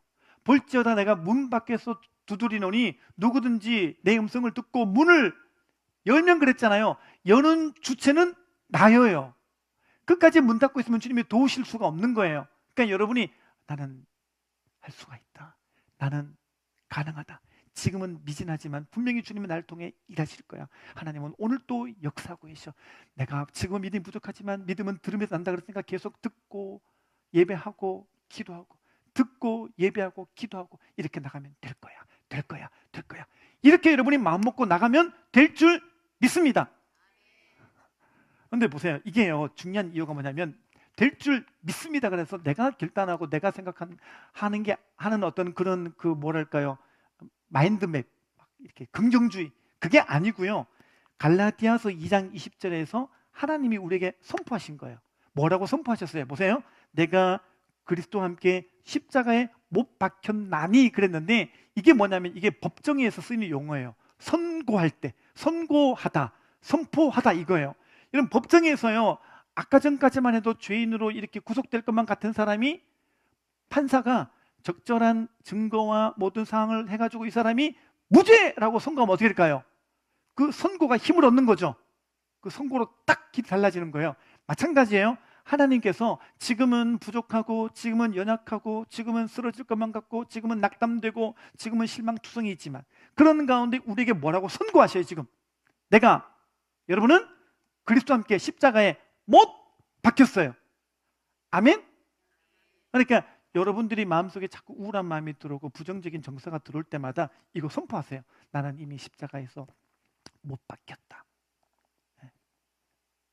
지난번에 강의할 때 우리의 구원이 자꾸 흔들릴 수가 있는데, 우리의 구원은 한 번 구원은 영원한 구원이라 그랬죠? 어떤 분이 그러더라고요. 목사님, 저는 구원받은 이후에 계속 자꾸 이런 음성이 들린다고. 네가 구원받았을 리가 없어. 야, 네가 구원받았다면 이렇게 살겠냐? 야, 구원받은 사람이 이렇게 살아도 되냐? 넌 구원 안 받은 게 틀림이 없어. 이런 마음이 오더래요. 그러니까 이 마음이 두려움으로 막 밀려오니까 그 다음부터 주님과 함께 살아가는 이 받는 구원이 안 되더라는 거예요. 이분이 갈라디아서 2장 20절 말씀을 가지고 이걸 간파했어요. 아, 이 두려움은 마귀가 넣어주는구나. 그래서 우울한 마음이 들을 때마다 어떻게 해요? 내가 십자가에서 그리스도와 함께 못 박혔나니 꽝! 그걸 선고해버리는 거예요. 실제로 어떤 분이 저한테 그런 얘기 하셨어요. 이분은요, 이제 운전하고 갈 때마다 그런 두려움이 온대요. 운전하고 가면은 내가 꼭 교통사고 날 것만 같은 두려움. 이게 늘 밀려온대요. 운전이 늘 힘든 거예요. 이분은 속도도 못 내. 고속도로 올라가가지고도 80km밖에 못 가는. 왜냐하면 이상하게 운전만 하면은 내가 운전하다가 누가 쾅 박쳐가지고 사고 날 것만 같은 그 두려움이 늘 있는 거예요. 어디 잘 가지를 못하는 거예요. 근데 이 갈라디아서 2장 20절 말씀을 가지고 이게 간파된 거예요. 아, 이 상황에서 내게 두려움을 넣어주는 거는 마귀구나. 나는 어떤 존재다? 나는 그리스도와 함께 십자가에 못 박혔으니까 우울하는 감정도 어떻게 해요? 못 받게 만들겠구나. 이걸 깨달은 거예요. 그러니까 여러분, 영적으로 우리는요, 두더지 게임 하는 거 똑같아요. 살다 보게 되면 우울한 마음이 여보세요? 여보세요? 올라오잖아요. 보셨어요? 두더지 게임? 예, 낙심된 마음이 여보세요? 여보세요? 올라올 때 어떻게 해야 돼요? 갈라디아서 2장 10절 말씀을 가지고 망치로 그냥 그거를 확 내리치는 거예요. 근데 그게 별것 아닌 것 같은데 엄청나게 능력이 있어요. 아멘이세요? 네, 네네. 그건 아예 해봐야 되는데. 네, 해봐야 되는데. 기도실 가서 여러분의 그 모든 부정적인 정서와 낙담되는 마음들을요, 그거를 딱 놓고 기도로 그냥 박살을 내는 거예요. 그게 가능하다는 거예요. 왜요? 여기 보세요. 그런즉 이제는 내가 사는 것이 아니요 오직 내 안에 누가요? 그리스도께서 사시니까. 여러분, 내 안에 그렇게 사시는데 겁날 게 뭐가 있어요? 여러분, 예를 들어 여러분의 남편이 이연걸이야. 그럼 여러분이 길 가다가 폭력배들과 강도들을 여러분이 겁나겠어요? 어머, 무서워. 남편이 이연걸인데? 황병인데? 아니, 현실적으로는 그럴 리는 없지만 여러분 어쨌든 공감을 해주시길 바랍니다. 뭔 말인지 알겠어요? 아니, 내가 예수님 모시고 사는데 예수님 모시고 사는 사람이 두려워하고 낙심하는 게 말이 돼요, 안 돼요? 안 된다라는 거예요. 똑같은 거예요. 그러니까 내 안에 누가 사시는지를 보라는 거예요. 옛날에 드라마에 이런 유행어가 있잖아요. 이 안에 네가 있다. 이거는 성경에 나온 건데, 아무리 봐도 우리 안에는 누가 계신다고 말해야 돼요? 예수님 계시는 거예요. 다 같이 보겠습니다. 내 안에 그리스도께서 사신다. 이렇게 느낌 없이 말하시기에요? 한 번만 더. 자, 가슴을 손 얹고, 자, 이제 진짜 감동을 담아서 하겠습니다. 내 안에 그리스도께서 사신다. 아멘. 이거 믿고 가는 거예요? 그러면 내 안에 계시는 그분으로 말미암아 아리까리하게 사는 게 아니고 본질을 붙잡고, 목적 붙잡고, 껍데기가 아니라 이제는 본질 붙잡고 여러분이 더 주님 닮아가는 삶을 살아가게 될 줄 믿습니다. 팔과 믿음의 성장입니다. 자, 성장에다가 동그라미를 쳐보시기 바랍니다. 이 단어를 중심으로 풀어갑니다. 성장. 자, 어떤 분이 애를 낳았는데 이 애가 안 자라요. 자, 부모 마음은 어떻겠어요? 부모 마음은 힘들죠, 그죠? 애가 자라야 되는데, 애가 난 것도 물론 중요하지만 난 사람은 어떻게 해야 돼요? 자라야죠. 부모가 애를 낳았는데 얘가 안 자라요. 부모 마음에 큰 힘든 요소가 되겠죠. 하나님 아버지의 마음도 똑같아요. 구원 받았는데 낳는데 안 자라요. 구원받은 이후에 계속 거기 정체가 그대로 있다면 하나님 마음은 어떻겠어요? 아버지 마음과 하나님 마음이, 부모의 마음과 하나님 마음이 똑같은 거예요. 자라야 되는데 안 자라면 그분의 마음이 힘드신 거죠. 자, 1번 학습 목표 보겠습니다. 다 같이요. 시작. 크리스찬 성장의 척도는 교회를 얼마나 다녔느냐, 성경을 얼마나 아느냐 등의 외부적인 데 있지 않고 얼마나 자아가 부수어졌느냐, 즉 내면적인 데 있음과 성장은 일생 동안 있어야 하는 과정임을 깨닫는다. 민. 자, 여기 또 적어놨죠. 크리스찬 성장. 자, 크리스찬 성장의 척도, 말이 좀 어려운가요?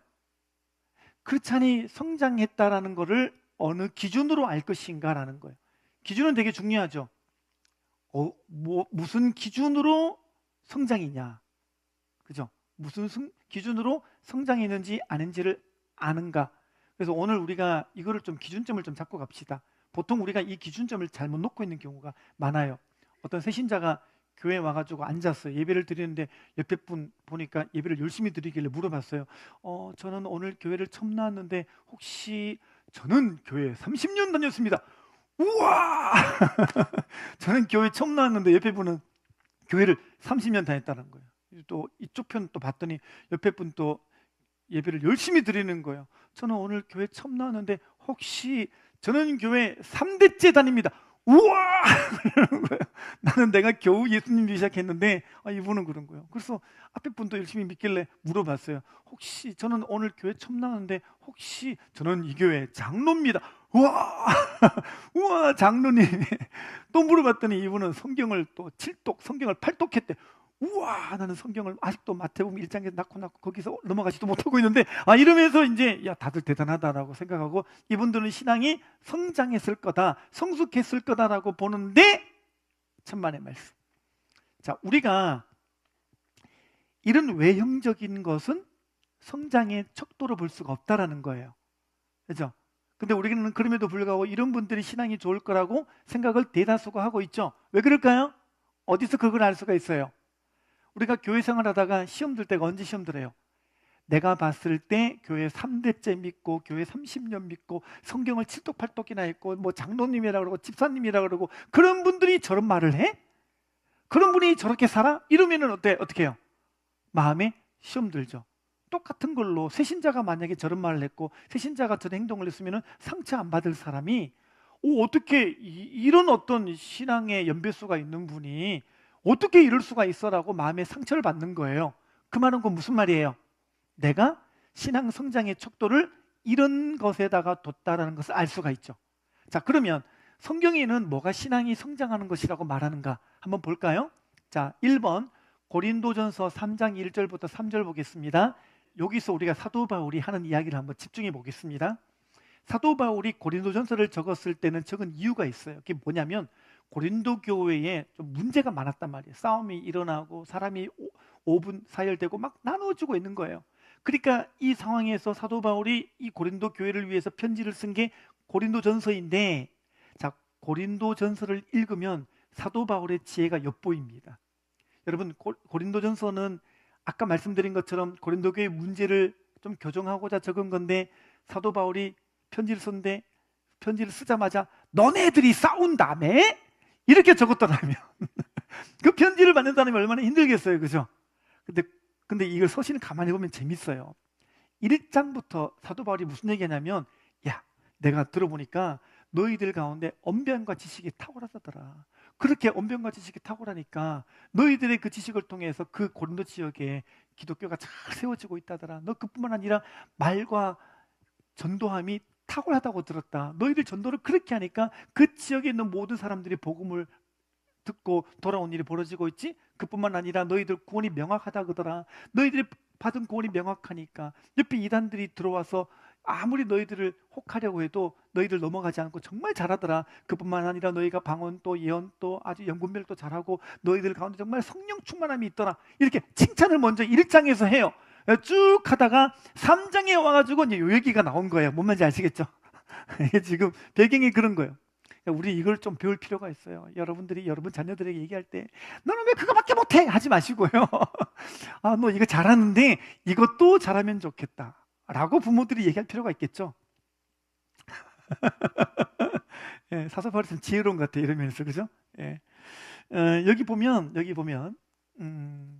1절 보세요. 형제 자매 여러분, 이제 본론이 들어가는 거예요. 본론에 나는 영에 속한 사람에게 말하듯이 여러분에게 할 수 없어서 육에 속한 사람, 이렇게 말하죠. 자, 그러니까 사도 바울이 보니까 사람이 두 종류가 있어요. 하나는 어떤 사람요? 영에 속한 사람. 하나는요? 육에 속한 사람이 있다라는 거예요. 자, 이렇게 구분지었어요. 그러면 여러분, 육에 속한 사람은 어떤 사람일까요? 육에 속한 사람, 1절 다시 보세요. 육에 속한 사람 곧 그리스도 안에서 누구라고요? 어린아이, 어린아이. 경상도 말로 하면 알라입니다. 그러니까 아직 자라지 않은 사람을 육의 사람이라고 말하고 있죠. 자, 그러면 육에 속한 사람은 어떤 사람을 말하는가? 초신자예요? 아직 신앙 연배수가 적은 사람이에요? 그런 사람이 아니라 여기 봤더니 3절 보세요. 여러분은 아직도 육에 속한 사람들입니다. 여러분 가운데 뭐가 있다고요? 시기와 싸움이 있으니. 자, 그러면 여기서 알 수 있는 것은 육에 속한 사람, 영적으로 어린 사람, 영전이 미성숙한 사람은 누구예요? 시기와 다툼이 있는 사람인 거예요. 그러니까 우리가 지금 영적 성장의 척도를 잘 볼 필요가 있겠죠? 그러니까 육적 교인이라고 말하는 거는 어떤 뭔가 신앙의 연배수가 적거나 여러분 우리가 아는 것처럼 어떤 그 종교 생활에 덜 익숙한 사람을 말하는 게 아니라 시기와 다툼이 있는 사람은 그 사람이 아무리 30년 다녔고 3대째 믿었고 성경을 몇독했고 그 사람이 아무리 직분이 뭐라 하든지 간에 그 사람 안에 시기와 다툼이 있다면 영적으로 어린 사람이라는 거예요. 그러니까 다번에 보면은 고린도 교인이 영적으로 어리다는 근거를 바울은 어디서 찾고 있는가? 여기 적어놨죠. 시기와 싸움이 있으니 여러분은 육에 속한 사람이고 인간의 방식대로 사는 거예요. 인간의 방식대로. 자, 그러면 랍은 보겠습니다. 시기와 싸움이 왜 영적으로 어린 증거인가? 여러분, 우리가 신앙생활 하다가 우리가 이제 시기와 싸움이 일어난 이유가 뭐겠어요? 우리가 받은 구원 이후에 받는 구원을 하기 위해서 하나님께서 우리에게 주신 게 뭐냐면 교회거든요. 여러분이 거듭났어요. 거듭났는데 받는 구원을 통해서 예수님의 성품을 닮아가야 되는데 그 방법이 하나님이 정하신 게 어떻게 예수님 닮는가? 그게 말씀과 기도만 충분하게 하면 된다? 아니라는 거예요. 하나님은 우리가 받는 구원을 통해서 우리 혼적인 기능, 지정의, 우리가 예수님의 성품을 담기 위해서는 나랑 똑같은 사람들이 모여있는 목장에다가 나를 딱 두심으로 말미암아 나를 빚어가시는 거예요. 그러니까 우리가 이 교회 안에서 관계성을 잘 해서 이 관계성을 통해서 우리가 만들어져가는 신앙이 지금부터 하나님께서 계획하고 준비하신 거예요. 여러분 잠언 27장 17절에 보게 되면요, 철이 철을 날카롭게 하듯이 사람이 사람의 얼굴을 빛나게 하느니라 라고 했거든요. 그러니까 우리는 이 부분을 잘 보셔야 돼요. 우리는 의외로 내가 높은 경지의 신앙에 올라가려면요 더 말씀을 많이 읽어야 되는 것처럼, 내가 기도를 더 많이 해가지고 막 40일 금식 기도도 하고 막 밤낮 철야 기도도 하고 그러면은 내가 예수님 닮을 줄 알거든요. 아니에요. 아니에요. 여러분, 주님이 디자인하신 거 뭐냐면 교회예요. 교회. 여러분, 아이가 나면은 그 아이는 어디에 속해요? 가정에 속하죠. 자, 영적으로도 났어요. 난 사람은 어떻게 해요? 나 홀로 내가 돛 닦고 있으면은 그렇게 영적으로 성숙한 자리에 이르는 게 아니라 영적으로 난 사람도 바로 어디에 속하고 있냐면 교회 공동체. 성경에 봤더니 교회를 권속, 요즘에 권속이란 말 안 쓰죠. 영어 성경에는 보니까 하나님의 권속이라 패밀리라고 적었어요. 가정인 거예요. 그러니까 우리가 이 교회 공동체는 또 하나의 영적인 가족인 거예요. 예수님도 말씀하셨죠. 누가 내 모친이고 누가 내 형제냐? 이들이 내 형제가 아니냐라고 말씀하셨죠. 그러니까 주님이 가족의 개념을 혈연 공동체가 아니라 우리가 예수 그리스도를 주로 하고 모여 살고 있는 우리 모두가 영적인 가족이다라고 주님도 정의하셨어요. 그러니까 이 교회에 대한 정의를 여러분이 다시 한번 잘 간직하고 여기서 이제 빚어져 가는 거예요. 우리가 이제 목장에 소속이 딱 됐는데 내가 막 처음에는 거듭나가지고 구원 받아가지고 내가 정말 주님 위해 살아야지, 내가 정말 구원을 잘 이루어야지 라고 딱 해가지고 소속된 공동체 목장에 딱 들어가 보니까 거기 누가 있어요? 인간들이 앉아있는 거예요. 인간들 다 찾아보니까 여기 뭐라고 적어놨다고요? 공사 중 저렇게 해가지고 막 인간 냄새 폴폴 날리면서 그냥 뭐 자기가 잘났다 뭐 뭐렇다 하는데, 여러분 그럼에도 불구하고 교회 공동체가 소망이 있는 이유는 뭐냐면요, 여러분 교회 공동체는 어쨌든 간에 이 공동체 안에서 내가 그리스도와 함께 십자가에 못 박혔나니 아직 덜 죽었을지언정 죽는 것을 지향하면서 그렇게 사는 사람들이 있으니까 교회 공동체가 그나마 소망이 있는 거예요. 여러분 동창회만 가도 어때요? 동창회 가면 이렇게 하잖아요. 이렇게 날씨가 덥지? 아우 더워. 왜 그럴까요? 여기에 팔찌하고 이렇게 반지가 아니라 반짝반짝 그런 게 보여야 되는 거예요. 그래가지고 이거 보여주려고 이제 그렇게 하는데, 여러분 세상은 다 그렇잖아요. 동창회를 가든 반상회를 가든 세상 사람들은 내가 네보다 더 위야, 내가 더 네보다 더 나아. 어쨌든 간에 사람들을 발로 밟고 일어서야만 자기 자존심이 살아나는, 여러분 세상은 다 그렇기 때문에 어쨌든 간에 사람을 발로 밟고 일어서려는 게 세상인 거예요. 어떤 분은 그렇게 말하더라고요. 교회 공동체보다 내가 친구들 만난 게 더 행복하더라고. 속고 있는 거예요, 그게요. 예, 아직 그 발톱에 속내를 안 드러내서 그렇지 항상 이런 사람들밖에 없는 거예요. 그런 사람들의 본의가 뭐겠어요? 결국에는 사람을 짓밟아 뭉개고 일어서려는 거잖아요. 근데 교회 공동체는 아닌 거예요. 근데 사실은 우리가 교회 공동체라고 해서 딱 왔지만 교회 공동체 안에서도 다 나랑 똑같은 약점이 있고 부족한 게 많은 사람들이 모여 있으니까 어떻게 했어요? 사실 그 안에서 좀 우리가 빚어져 가는 게 힘들 때가 있어요, 없어요? 우리끼리 얘기입니다만 있죠. 목장이요, 아직까지 하염없이 좋기만 하시는 분들 조금만 더 지나가면은 이제 목장 안에 이 인간들이 나를 왜 가만히 안 놔두고 왜 이렇게 괴롭히나 라고 탄식할 때가 오는데, 여러분 그때 우리가 뭘 해야 되냐면요, 판을 깨지 말아야 됩니다. 우리 교회 모토가 뭐냐? 판을 깨지 말자 이겁니다. 따라서 하겠습니다. 판을 깨지 말자. 한 번만 더. 판을 깨지 말자. 여러분 목장에 소속되어 있는데 내 마음에 안 들 때가 와요. 여러분의 목자가 여러분들을 구속하고 여러분들에게 참견하고 여러분들 맨날 붙들어다가 여러분들 못 살게 구는 것만 같은 느낌이 올 때가 옵니다. 옵니다. 근데 그때 이 교회밖에 없나 그리고 나가버리면 안 된다는 거예요. 여러분 꼭 오늘 이 말을 꼭 기억하시면 여러분 만수무강에 지장이 없을 겁니다. 판을 깨지 말자. 한 번 더 시작.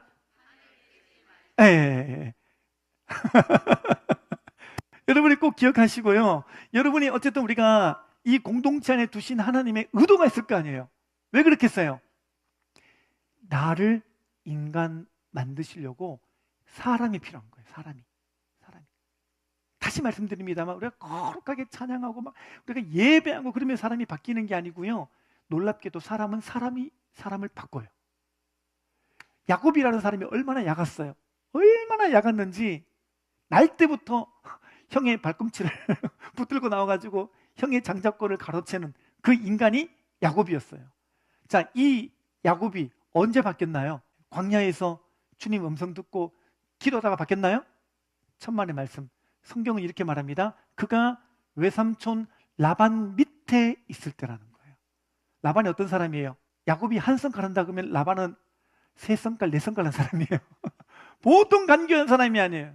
그 밑에 있으면서 야곱이 연단된 거예요. 다윗 마찬가지죠. 여러분 다윗이 얼마나 영적인 사람이에요. 시편 23편에 보니까 여호와는 나의 목자시니 내게 부족함이 없으리로다. 그가 나를 푸른 초장에 두시며 질만한 물가로 인도시리로다. 여러분 이렇게 고백할 어마어마한 신앙의 내용을 갖고 있는 다윗조차도 그의 신앙의 연단은 언제 이루어졌느냐? 사울왕 밑에 들어가면서요. 사울왕 밑에서 얼마나 있었어요? 13년. 13년을 거기서 찢고 뽑고 힘들게 보내는 가운데 다윗의 내면이 만들어지는 거예요. 여러분, 우리의 내면은요, 말씀 듣고 기도하면서 물론 우리가 감동받고 큰 우리가 그 영적인 동인을 얻습니다만, 진짜 만들어지고 고르게 되는 거는요, 사람들 사이에 함께 있을 때예요. 함께 있을 때. 여러분, 우리가 그 강에 가면은 몽글몽글한 돌들을 만나잖아요. 이 돌들이 자연적으로 몽글몽글해졌을까요? 천만의 말씀. 산에서부터 떨어질 때는 얼마나 뭐가 많았었겠어요. 근데 그게 돌과 돌끼리 부딪히면서 내려오면서 다듬어지면서 어떻게 해요? 그때 몽글몽글한 동글동글한 돌이 된 거예요. 여러분, 우리도 마찬가지예요. 우리도 다 뭐가 난 돌들인 거예요. 가만 놔두면요, 거룩한 것처럼 보이죠? 내가 도 닦는다고 하고 있으면 그렇게 보이죠? 아니에요. 진짜 우리의 내면은 목장 안에 들어와서 함께 빚어지고, 가끔은 싸우기도 하고, 가끔은 오해하기도 하고, 가끔은 사과하기도 하고, 가끔은 품어주면서 품기도 하고, 그러면서 어떻게 해요? 우리의 내면은 아름답게 빚어져 간다라는 겁니다. 그러니까 여러분, 끝까지 여러분이 판을 깨지 않고 잘 버티시고 잘 견디고 잘 인내하시기를 바랍니다. 이게 정말 중요하단 말이에요. 제가 애가 둘이 있는데요, 집에서 맨날 싸워요. 비밀입니다. 이 얘기가 새나가면 안 됩니다. 근데 싸우는데요, 제가 딸을 사랑하잖아요. 그럼 저는 딸 편을 들까요? 아니에요. 그러다 난리가 납니다. 어떻게 합니까? 각각 불러다가 얘기합니다. 니는 이게 잘했고 니는 이게 못한 거야. 이것도 부르다가 니는 이게 잘했고 니는 이게 못한 거야 라고 얘기를 해줘야 평정이 됩니다. 무슨 말이냐면 누구 편을 못 든다는 얘기예요. 애 둘도 키워보니까 누구 편 못 들어요. 근데요, 내가 목자가 돼 보니까요, 밑에 양이 둘이 싸우잖아요. 그러면 목자 입장에서 똑같아요. 어느 한쪽 편을 못 들어요. 목자는 그렇습니다. 근데 가끔씩 여러분들이 양으로 있다가 목자가 여러분들에게 그렇게 말할 때가 있죠. 야, 네가 쟤한테 사과해라. 그럴 때 있죠. 그때 여러분 심정은 어때요? 속이 디비지는 거죠. 그죠? 왜 목자는 나한테만? 아니, 이거를 시시비비를 놓고 보자면 제가 잘못했는데 왜 잘못 안 한 나더러 내가 가서 잘못했다고 말하라 그러는 거예요. 거기에서 삐짐 그리고 나가버린단 말이에요. 그러면 안 된다라는 거예요. 제가 이제 목자가 돼 봤잖아요. 저도 이제 그렇게 시킬 때가 있어요. 야, 네가 가서 이번엔 잘못했다 그래라. 야, 네가 빌어라. 근데 제가 그렇게 시키는 이유가 뭐냐면 얘가 더 성숙했을 거라고 보기 때문에 그래요. 성숙은 뭐예요? 잘 참고 잘 견디고 잘 품어주는 게 성숙이에요. 30년 예수님 믿고 3대째 예수님 믿고 직분이 어떠하든지 간에 그게 성숙이 아니고 성숙은 품는 거예요. 자, 그래서 마번 보세요. 영적인 성숙도는 자아가 얼마나 깨지고 죽었느냐에 달려있다는 거예요. 그러니까 지금부터 우리는 뭘 하는 거냐면 자아를 깨는 훈련을 하는 거예요. 자아를 깨는 훈련. 아까 전에 우울과 낙심과 절망의 이 두더지가 튀어나올 때마다 한다 그랬죠. 근데 그 핵심이 뭐냐면 우리의 자아예요. 항상 우리가 해야 될 건 지금부터 뭐냐면 내 자아를 깨부시는 거예요. 깨부셔야 돼요. 이게 안 되면요, 이 자아가 튀어나오게 되면요, 이 자아 때문에 남은 정죄하고 나는 교만해지기 쉬운. 그래서 결국에는 바리새인으로 흘러갈 수 있는 게 우린 거예요. 꼭 기억하십시오. 그런 바리새인 되지 않기 위해서는 오늘 여러분들이 이 말씀을 들었을 때 여러분들이 결단할 수 있게 되시기를 바랍니다. 이제 목자와 이제 갈등이 있을 때가 있거든요. 왜 목자는 나만 못 살게 했구나. 왜 목자는 나한테만 이렇게 하라 그러나. 그럴 때가 있을 거예요. 근데 이제 목자가 이제 말을 하는 거예요. 너 왜 지각했니? 이렇게 말하는데 그게 마음이 힘든 거예요. 우리가 이제 목자가 했는 한마디 말에 꽂혀가지고 힘들 때가 있단 말이에요. 있으시죠? 아닌 적에 다 있는 거 압니다?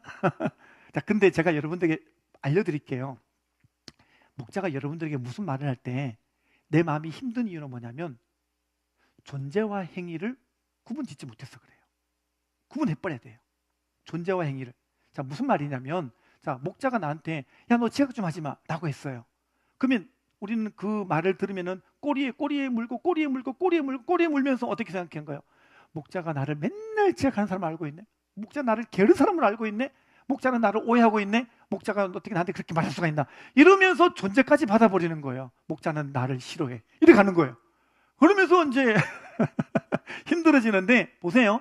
목자가 여러분들에게 무슨 말을 했든지, 예를 들어 너 지각하지 마라 그럴 때는요, 그날 그 예배에 10분 늦게 온 거를, 그 행위를 고치라는 얘기예요. 그러니까 행위만 놓고 고치면 되는 거예요. 근데 우리는 이 행위하고 존재와 같이 붙어가지고 함께 생각하는 거예요. 목자가 나를 이렇게 생각하네, 삐짐 가버리는 거예요. 그렇게 하지 말고 목장 식구가 주는 얘기든지 목자가 주는 얘기든지 누가 여러분들에게 어떤 말을 하든지 간에 어떻게 하자고요? 존재와 행위를 구분하는 거예요. 아시겠죠? 그걸 잘 나누는 훈련을 하시면은 여러분들이 이 부분에 대해서 관계성에 오해가 없이 잘 갈 거예요. 지금 계속 반복되는 용어가 뭐냐면 관계성이에요. 이 관계성은 내가 자라면서 태어나면서 만들어진 나의 영적인 정서가 있어요. 내 기질이 있어요. 근데 이게 왜곡되고 부정적으로 흘러간 사람은요, 작은 단어 하나에도 상처를 받아요. 아까 제가 이렇게 안 하면 인간 안 됩니다라고 말했잖아요. 몇 번 전에 학기 때는 이 말에 상처받아가지고 생명에서 안 나온 분이 계셨어요. 제가 그런 의미가 아니잖아요. 그죠? 여러분 다 그렇게 문맥을 다 파악하고 얘기 들으셨죠? 예. 그러니까 이게 우리는요, 우리 안에서 존재와 행위를 구분 안 하면요, 다 오해하는 거예요. 다 마음 상하고 다 힘들어지는 거예요. 그러니까 진짜 우리가 이걸 통해서 성장하고 성숙해야 되는데, 그 걸림돌 때문에 우리가 진짜 성장의 자리에 못 이르는 경우가 많으니까 여러분들은 이 부분을 꼭 갈라놓고 여러분이 판을 끼지 말고 그렇게 잘 가게 되시기를 바랍니다. 그러면 왜 내가 순종해야 되는가? 그 이유를 알아야 되겠죠? 자, 2번 보겠습니다. 빌립보서 2장 5절부터 9절까지입니다. 시작. 여러분은 이런 태도를 가지십시오. 그것은 곧 그리스도 예수께서 보여주신 태도입니다. 그분은 하나님의 모습을 지니셨으나 하나님과 동등함을 당연하게 생각하지 않으시고 오히려 자기를 비워서 종의 모습을 취하시고 사람과 같이 되셨습니다. 가본 볼게요. 예수님의 삶을 가장 잘 특징 짓는 것이 무엇이겠는가? 자, 예수님 하면 가장 먼저 떠오르는 게 뭘까요? 이걸 떠올리라는 거예요. 여기 봤더니 6절 봤더니 예수님은 하나님의 모습을 지녔으나 하나님과 동등함을 당연하게 생각하지 않으시고, 7절 자기를 비워서 종의 모습을 취하고, 8절 자기를 낮추고 죽기까지 순종. 여기 동그라미 쳐보세요. 순종이 절로 되는 게 아니라 동등하게 당연하게 생각하지 않고 자기를 비우는 것, 이게 순종의 핵심이에요. 말은 쉽지, 해보세요. 어려워요. 여러분의 목자도 집사고 나도 집사고 내가 네 말을 왜 들어? 순종이 안 된다니까요. 근데 이 동등한 것을 당연하게 생각하지 않고 내 위에 세운 권위를, 하나님께서 그 권위를 위임했다고 생각하고 순종하는 거죠. 우리가 제일 순종이 안 되는 이유가 뭐냐면 말이 안 된다 생각하니까. 그죠? 목자가 나한테 뭐라고 하라 말을 했는데 말이 안 되는 거예요. 도대체 내 입장에서는 그 이해가 안 되는 거예요. 용납이 안 돼. 안 넘어가죠. 근데 순종이 안 되죠. 자, 그러면 예수님 입장에서 봅시다. 여러분, 예수님이 하나님과 같은 분인데 하나님이 어느 날 예수님 불러다가 야, 네가 가서 내려가서 십자가에 못 박혀 죽어라. 예수님 뭐라 그럴까요? 왜요? 왜 내가 해요? 아니, 하나님 하면 안 돼요? 그럴 수 있잖아요. 근데 만약에 그랬더라면 저와 여러분의 구원은 어떻게 됐을까요? 안 됐겠죠. 근데 예수님 이렇게 하신 거예요. 아버지, 제가 하겠습니다. 제가 동등함을 당연하게 생각하지 않고 내가 죽기까지 순종하겠습니다. 그러셨던 분이 예수님이에요. 그럼 예수님 닮는다라는 말은 어떤 말일까요? 자, 우리가 첫 시간부터 우리 계속 얘기했잖아요. 예수님 닮는 것. 그럼 예수님 닮는 게 뭐예요? 순종하는 거예요. 나도 순종의 사람이 되는 거예요. 네, 하나님이 그 순종을 통해서 우리의 자아를 만져주시는 거예요. 여러분, 자아는요 성경 백독한다고 자아가 안 만져져요. 오늘 여러분들에게 제가 천기누설합니다. 되게 중요한 얘기입니다. 성경 백독한다고 자아가 안 만져져요. 철야기도 한다고 40일 금식기도 한다고 자아 안 만져집니다. 자아는 어떻게 해요? 내게 위임된 권위가 있는데 그 사람에게 순종할 때 자아가 만져져요. 저의 간증이기도 합니다. 제가 해도동에 있을 때 담임 목사님이 김기준 목사님이셨어요. 김중식 목사님은 부목사님이셨고 제가 전도사였었어요. 그렇게 있었는데 제가 91년부터 찬양 인도를 시작했었으니까 제가 찬양 인도를 하면은 부목사님이셨던 김중식 목사님은 그 당시에 막 엄청나게 우리 한국 땅에 붐을 일으켰던 두란노 경배와 찬양 그 찬양곡으로 찬양하기를 많이 원하셨어요. 그래서 막 제가 찬송가가 아니라 그 당시에 막 불렀던 찬양들로 찬양 인도를 많이 했었어요. 자, 그런데 이제 담임 목사님이셨던 김기준 목사님은 찬송가를 되게 중요하게 여기는 분이셨었어요. 그러면 이제 이분이 이제 단상에서 이제 저한테 꾸짖는 거예요. 그 단상에 올라오셔가지고 설교하러 딱 나오시면은 딱 먼저 하신 얘기가 김전도사 그런 젊은이를 찬양하지 말라고 내가 그랬지. 그랬어 안 그랬어? 계속 그러면 사표 써! 이러시는 거예요. 근데 이분이 좀 재밌는 게 뭐냐면요, 내려가면 같이 라면 끓여 먹고 밥 먹고 하거든요. 밥 먹을 때는 정훈아 많이 먹어라, 아이고 원래 힘들었지 그러시는데 단상만 올라가시면요 김전도사 사표 써! 그러시는 거예요. 근데 저뿐만 아니라 김중식 목사님도 혼 많이 났습니다. 그 당시에 셀사역 했잖아요. 셀사역 하는데 밤늦게까지 사람 붙들고 막 이렇게 훈련하고 이러니까요, 단상에 올라가가지고 부목사! 아니 사람들 왜 밤늦게까지 괴롭히고 밤늦게까지 모임하고 그러니까 때려쳐! 안 하면 사표 써! 그러시는 거예요. 그럼 맨날 이제 설교 시간에 매주 반복됐었어요. 부목사님 두드려 맞고 저 두드려 맞고 이게 이제 되게 이제 좀 그렇게 일상이 좀 있었죠. 어느 날 우리 찬양팀 헌신 예배를 드렸는데 제가 헌신 예배를 드리면서 찬양을 열심히 막 그때는 더 열심히 했어요. 한 30분 동안 찬양 열심히 하고 그때 해도동 교회 맨 뒤에 그 에어컨이 있었거든요. 그래서 제가 막 찬양 열심히 하고 땀이 막 많이 나니까 뒤에 땀 씻긴다고 이제 뒤에 앉아 있었어요. 아 힘들다. 아유 다 끝났다. 이러고 앉아 있는데 김기준 목사님이 단상에 딱 올라오시더니요. 딱 올라오자마자 그때는 너무너무 표정이 막 어두우신 거예요. 딱 나와가지고 마치 결단을 하신 듯이 이러시는 거예요. 김전도사, 내가 늘 얘기했는데 오늘 또 젊은이들 찬양하고 말이야. 찬양 같지 않은 찬양, 찬송 가르치는 찬송만 안 하고 오늘 사표 써! 이러시는 거예요. 근데 제가 이때까지 잘 넘어왔거든요. 그때 많이 뭔가 힘든 게 있었나 봐. 뒤에 앉아있는데 그 말을 딱 듣는 순간 눈물이 펑 터지는 거예요. 뒤에 앉아가지고 막 갑자기 눈물 터지니까 막 웃는 거예요.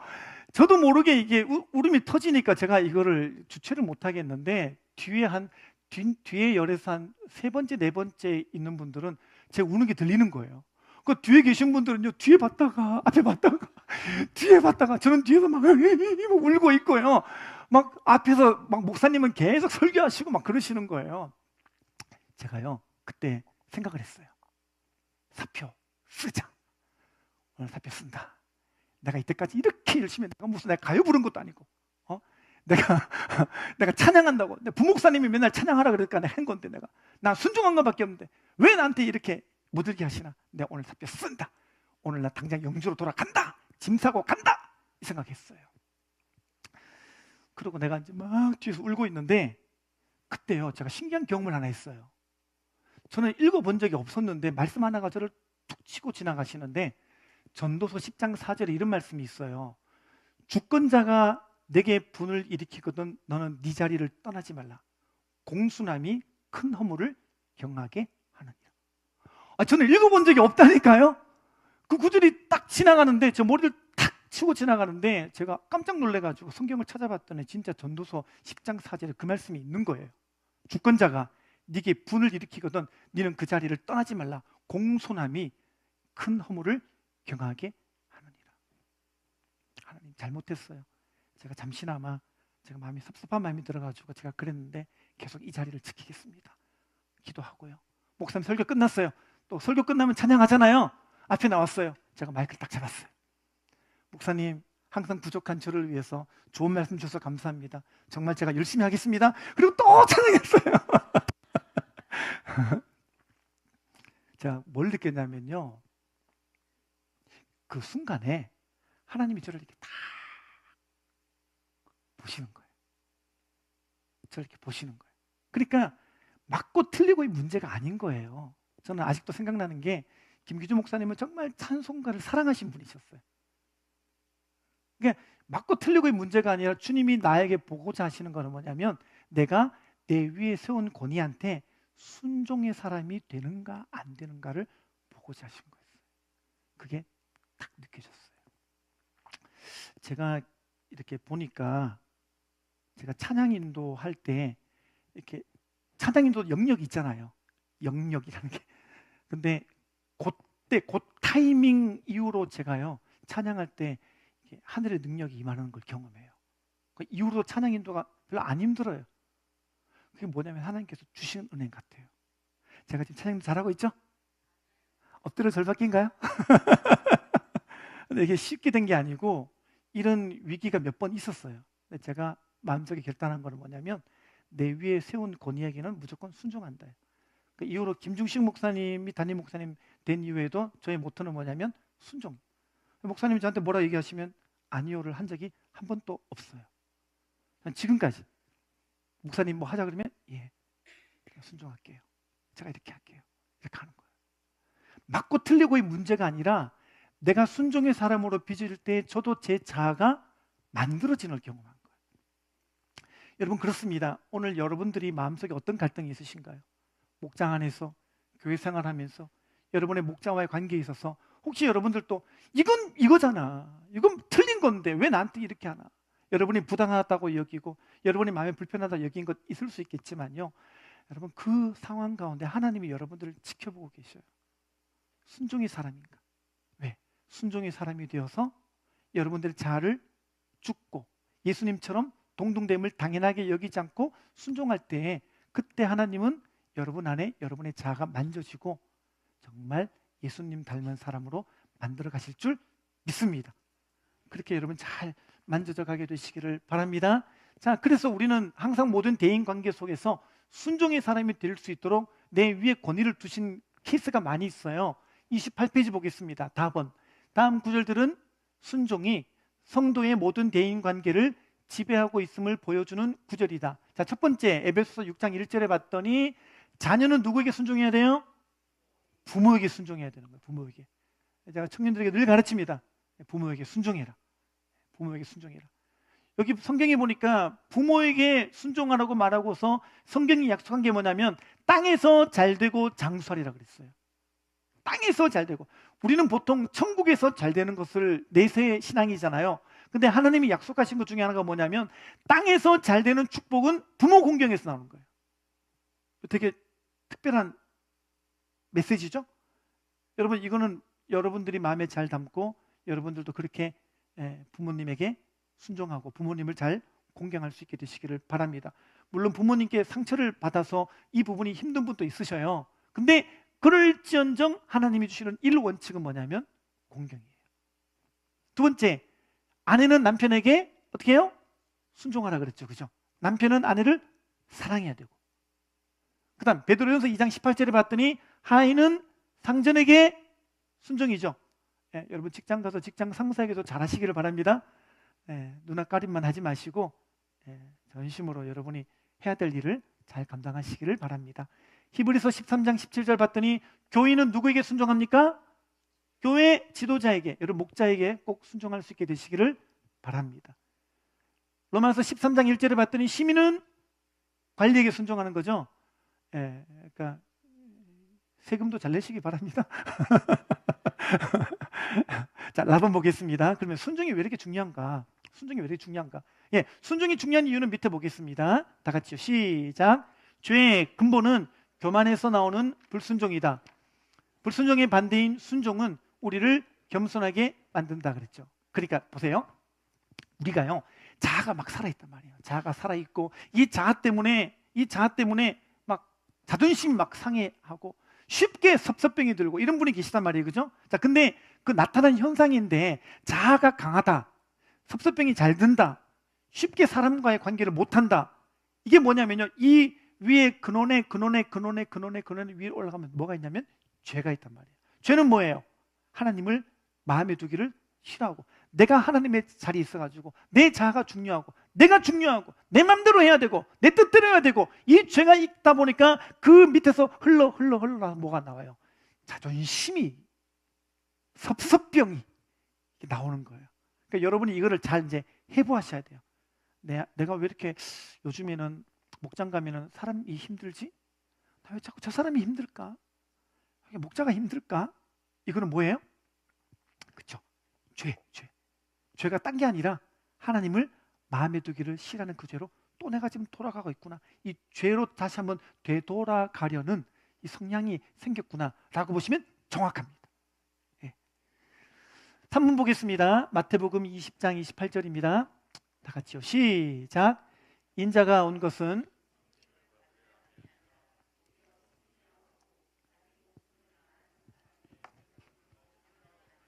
아멘. 자, 여기 봤더니 인자는 누구예요? 성경에서 인자가 그러면 그거는 예수님이에요. 자, 예수님이 온 거는 뭐라고요? 예수님이 왜 왔는지 성경이 이렇게 적고 있습니다. 섬기려 하고. 자, 예수님이 섬기겠다고 오셨으니까 여러분 예수님 닮겠다고 하는 우리가 해야 될 게 뭐예요? 섬기는 거죠. 내 목장 가면 왜 나 안 알아주나? 우리 목자는 날 왜 몰라주나? 아이고 쟤들은 다 눈이 삐었나? 왜 날 몰라주나? 이러면 돼야 돼요. 안 된다는 거예요. 그게 아니라 우리도 섬기려는 그 마음의 태도를 가지고 살아가야 됩니다. 가본 보겠습니다. 예수님이 세상에 오신 목적이 섬기는 것이라면 예수 제자의 삶의 목적도 섬기는 것이 되어야 된다. 그러니까 신앙생활 하는 우리의 방향성, 우리의 목적이 뭐냐면 어떻게 섬길까? 목장이 배울 때도 내가 어떻게 목장을 섬길까? 교회를 섬길까? 이제 이 마음으로 오셔야 우리가 살아납니다. 어떻게 나를 위할까? 내 뜻대로 하게 할까? 이러면 내가 죽어가는 거예요. 예, 이 원리를 꼭 잊지 마시기를 바랍니다. 그러면 나번 섬기는 게 구체적으로 어떤 얘기입니까? 나번 상대방의 필요를 채워주는 거죠. 이타적이 되는 거예요. 그죠? 예, 기독교인은 이기적이 되면 안 돼요.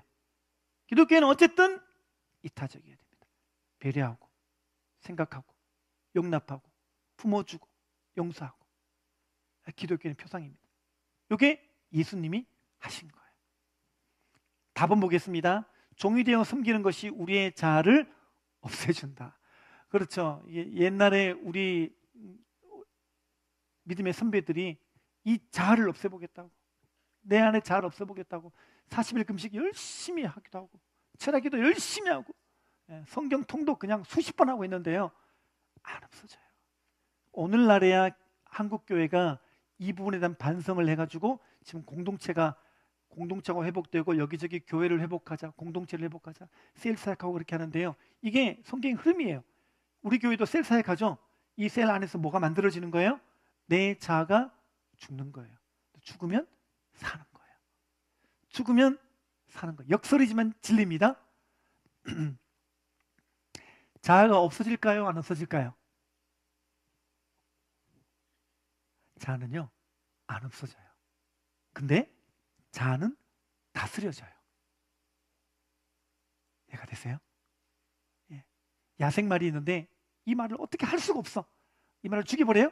아닌 거예요. 이 말은 잘 길들여지면 명마가 되는 거예요.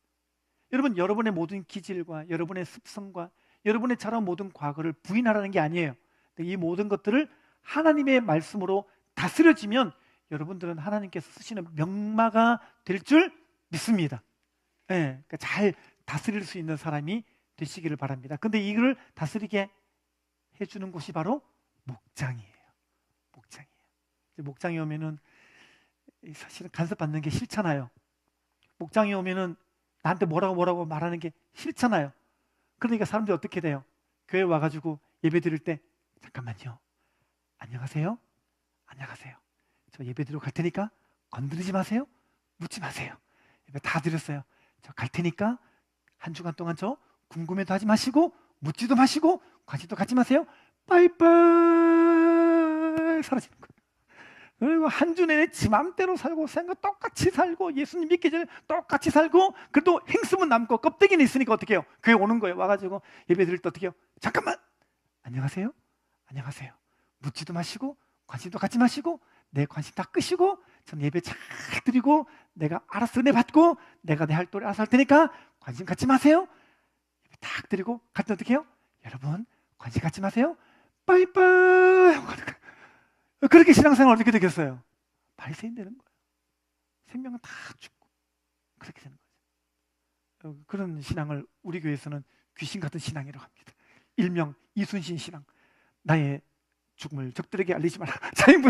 자기의 모든 것을 알리기를 거부해요. 그냥 다 카톡방 탈퇴하고 일주일 내내 잠잠해 있다가 주일만 와가지고 안녕. 거기에는 성장이 없어요. 안 자랍니다.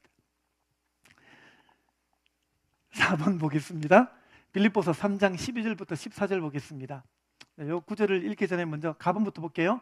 바울은 못했다, 아니다 등 부정적인 말을 많이 한다. 위 구절에서 부정적인 표현을 발견하고 표시해보자. 자, 보실까요? 12절에 봤더니 바울이 진짜 그렇게 말하죠. 내가 이미 얻었담도 아니요, 온전히 이루었담도 아니라 오직 내가 그리스도 예수께 잡힌 바 된 그것을 잡으려고 달려가노라. 형제들아, 나는 아직 내가 잡은 줄로 여기지 아니하고. 그렇죠? 여러분 보니까 바울도 지금 하는 얘기가 아니고 난 아직도 아닌 것 같고 아닌 것 같고 이렇게 하면서 그는 뭐라고 말합니까? 오직 하나, 뒤에 있는 것은 잊어버리고 앞에 있는 것을 잡으려고 표대를 향하여 달려가노라 라고 말합니다. 아멘. 여러분들도 이렇게 되시기를 바랍니다. 나번 바울이 아직 잡은 줄로 여기지 않았다라는 그게 뭔가? 여러분, 사람은 다 약점이 있죠. 사람이 다 약점이 있단 말이에요. 사람은 이렇게 습관이 약점인 분도 있고, 어떤 사람은 돈이 약점인 사람도 있고, 욕망이, 야망이, 술이, 담배가, 성적인 부분이 약점인 사람은 다 약점이 다 있단 말이에요. 그죠? 그러니까 이 바울처럼 아직도 아니고 아니지만 그렇다고 해서 신앙을 포기하는 게 아니에요. 자, 판을 깨지 마시고 계속 목장 안에 가시면서 내 약함과 내 연약함을 계속 고백하고 시인하고 이 목장 안에서 함께 잘 펴져가게 되시기를 바랍니다. 그러면 바울은 어떤 약점이 있었을까요? 바울은요, 성질머리가 약점이었어요. 성질머리가. 사도행전에 보니까 이제 전도여행을 가려는데 마가 요한이라는 사람을 데리고 가려고 그러니까 바울이 그 사람 마음에 안 드는 거예요. 근데 같이 전도여행을 하던 바나바는 데리고 가자. 바울은 안 된다. 가자. 안 된다. 대판 싸웠어요. 성경에는요, 바울이 대판 싸운 걸 기록을 해놨어요. 이 싸운 게 참 놀라운 게 뭐냐면 바나바라는 사람이 바나바, 온유의 사람으로 별명이 있는 사람이었어요. 그러니까 성경에 나온 인물 중에서 제일 온유한 사람 누구냐? 바나바예요. 제일 온유한 사람과 대판 싸웠으니 사도 바울 성격이 보통이 아니겠죠. 사도행전 23장인가요? 거기 보게 되면요, 바울이 종교 이렇게 회의에 끌려 나왔는데 거기 앞에 선 사람한테 회칠한 무덤이요! 막 이렇게 욕을 했어요. 이게 왜 욕이냐면요, 우리나라는 여기 보통 어떤 욕이에요? 개 XX 그런 욕이죠, 그죠? 근데 유대 사회에서는요, 회칠한 무덤이 거의 동급으로 사용되는 그런 욕인 거예요. 막 보자마자 욕을 했어요. 옆에 있는 사람이 바울에게, 야, 너 저 사람 누군지 알아? 몰라! 모르긴 뭘 몰라요. 그 사람이 대제사장복을 딱 입고 있는데 여러분, 경찰이 경찰복을 입고 있으면 경찰인지 몰라요? 알잖아요, 그죠? 이게 바울이 그 정도로 성질머리가 보통이 아니었어요. 근데 디모데전서, 디모데후서인가, 사도 바울이 인생의 이제 후반기에 적은 그 서신을 보게 되면요, 사람이 바뀌어요. 그 원수지간처럼 여겼던 이 마가 요한을요, 그 사람을 내게로 불러와다오. 내가 그 사람이 필요하니라. 그럼 바울 같으면요, 추운 겨울에도 더워 그렇게 할 것 같은 사람처럼 보이잖아요. 근데 또 서신에 보면요, 추운 겨울이 다가오고 있는데 나에게 옷 좀 가져다오. 옛날 바울이면 그런 말 꿈도 못 꿀 사람인데 그 사람이 그렇게 유들유들해집니다. 여러분, 목장 안에 버티고 공동체 안에 버티고 여러분이 판을 깨지 않고 계속 순종하며 살아가다 보게 되면요, 내 깨어지지 않는 이 기질, 내 성품, 내 모가 난 인격 아름답게 만들어지는 그날이 올 줄 믿습니다. 이게 받는 구원이에요. 이렇게 우리가 함께 빚어져 가는 거니까 이 공동체 안에서 함께 빚어져 가며 모두가 공사 중이라고 적혀 있지만 내 이마에도 공사 중임을 잊지 않고 우리가 주님 주시는 공동체 안에서 잘 빚어가게 되시기를 바랍니다. 답은 볼게요. 바울의 나는 불완전하다라는 고백은 겸손을 가장하기 위해서 나온 말이 아니라 바울 자신이 실제로 불완전했기 때문에 하고 있는 것이다. 그렇죠. 지금 또 우리는 불완전하죠. 오늘 이 강의를 들으면서 나는 안 된다, 어떻게 하라고. 그 불완전함을 주님이 알고 계셔요. 그래서 교회를 주셨어요. 그래서 목장을 주셨어요. 이곳은 함께 빚어져 가는 곳입니다. 아멘입니까? 이곳에서 예수님을 닮을 때까지, 주님 오시는 그날까지 잘 빚어져 가시는 여러분들 되시기를 주님의 이름으로 축원합니다. 기도할게요. 하나님 감사합니다. 오늘 생명의 삶을 통해서 받는 구원에 관한 이야기를 함께 살펴보았습니다. 주님 기도하오니 오늘 이 강의 말씀을 들은 우리가 예수 그리스도의 인격으로 우리에게 주신 교회 안에서, 내게 주신 공동체 안에서 하나님 잘 빚어져 가도록 은혜를 허락하여 주옵소서. 특별히 예수님처럼 순종의 사람이 되기를 기도합니다. 나도 순종이 되어지게 하여 주시옵소서. 예수님의 이름으로 기도합니다. 아멘.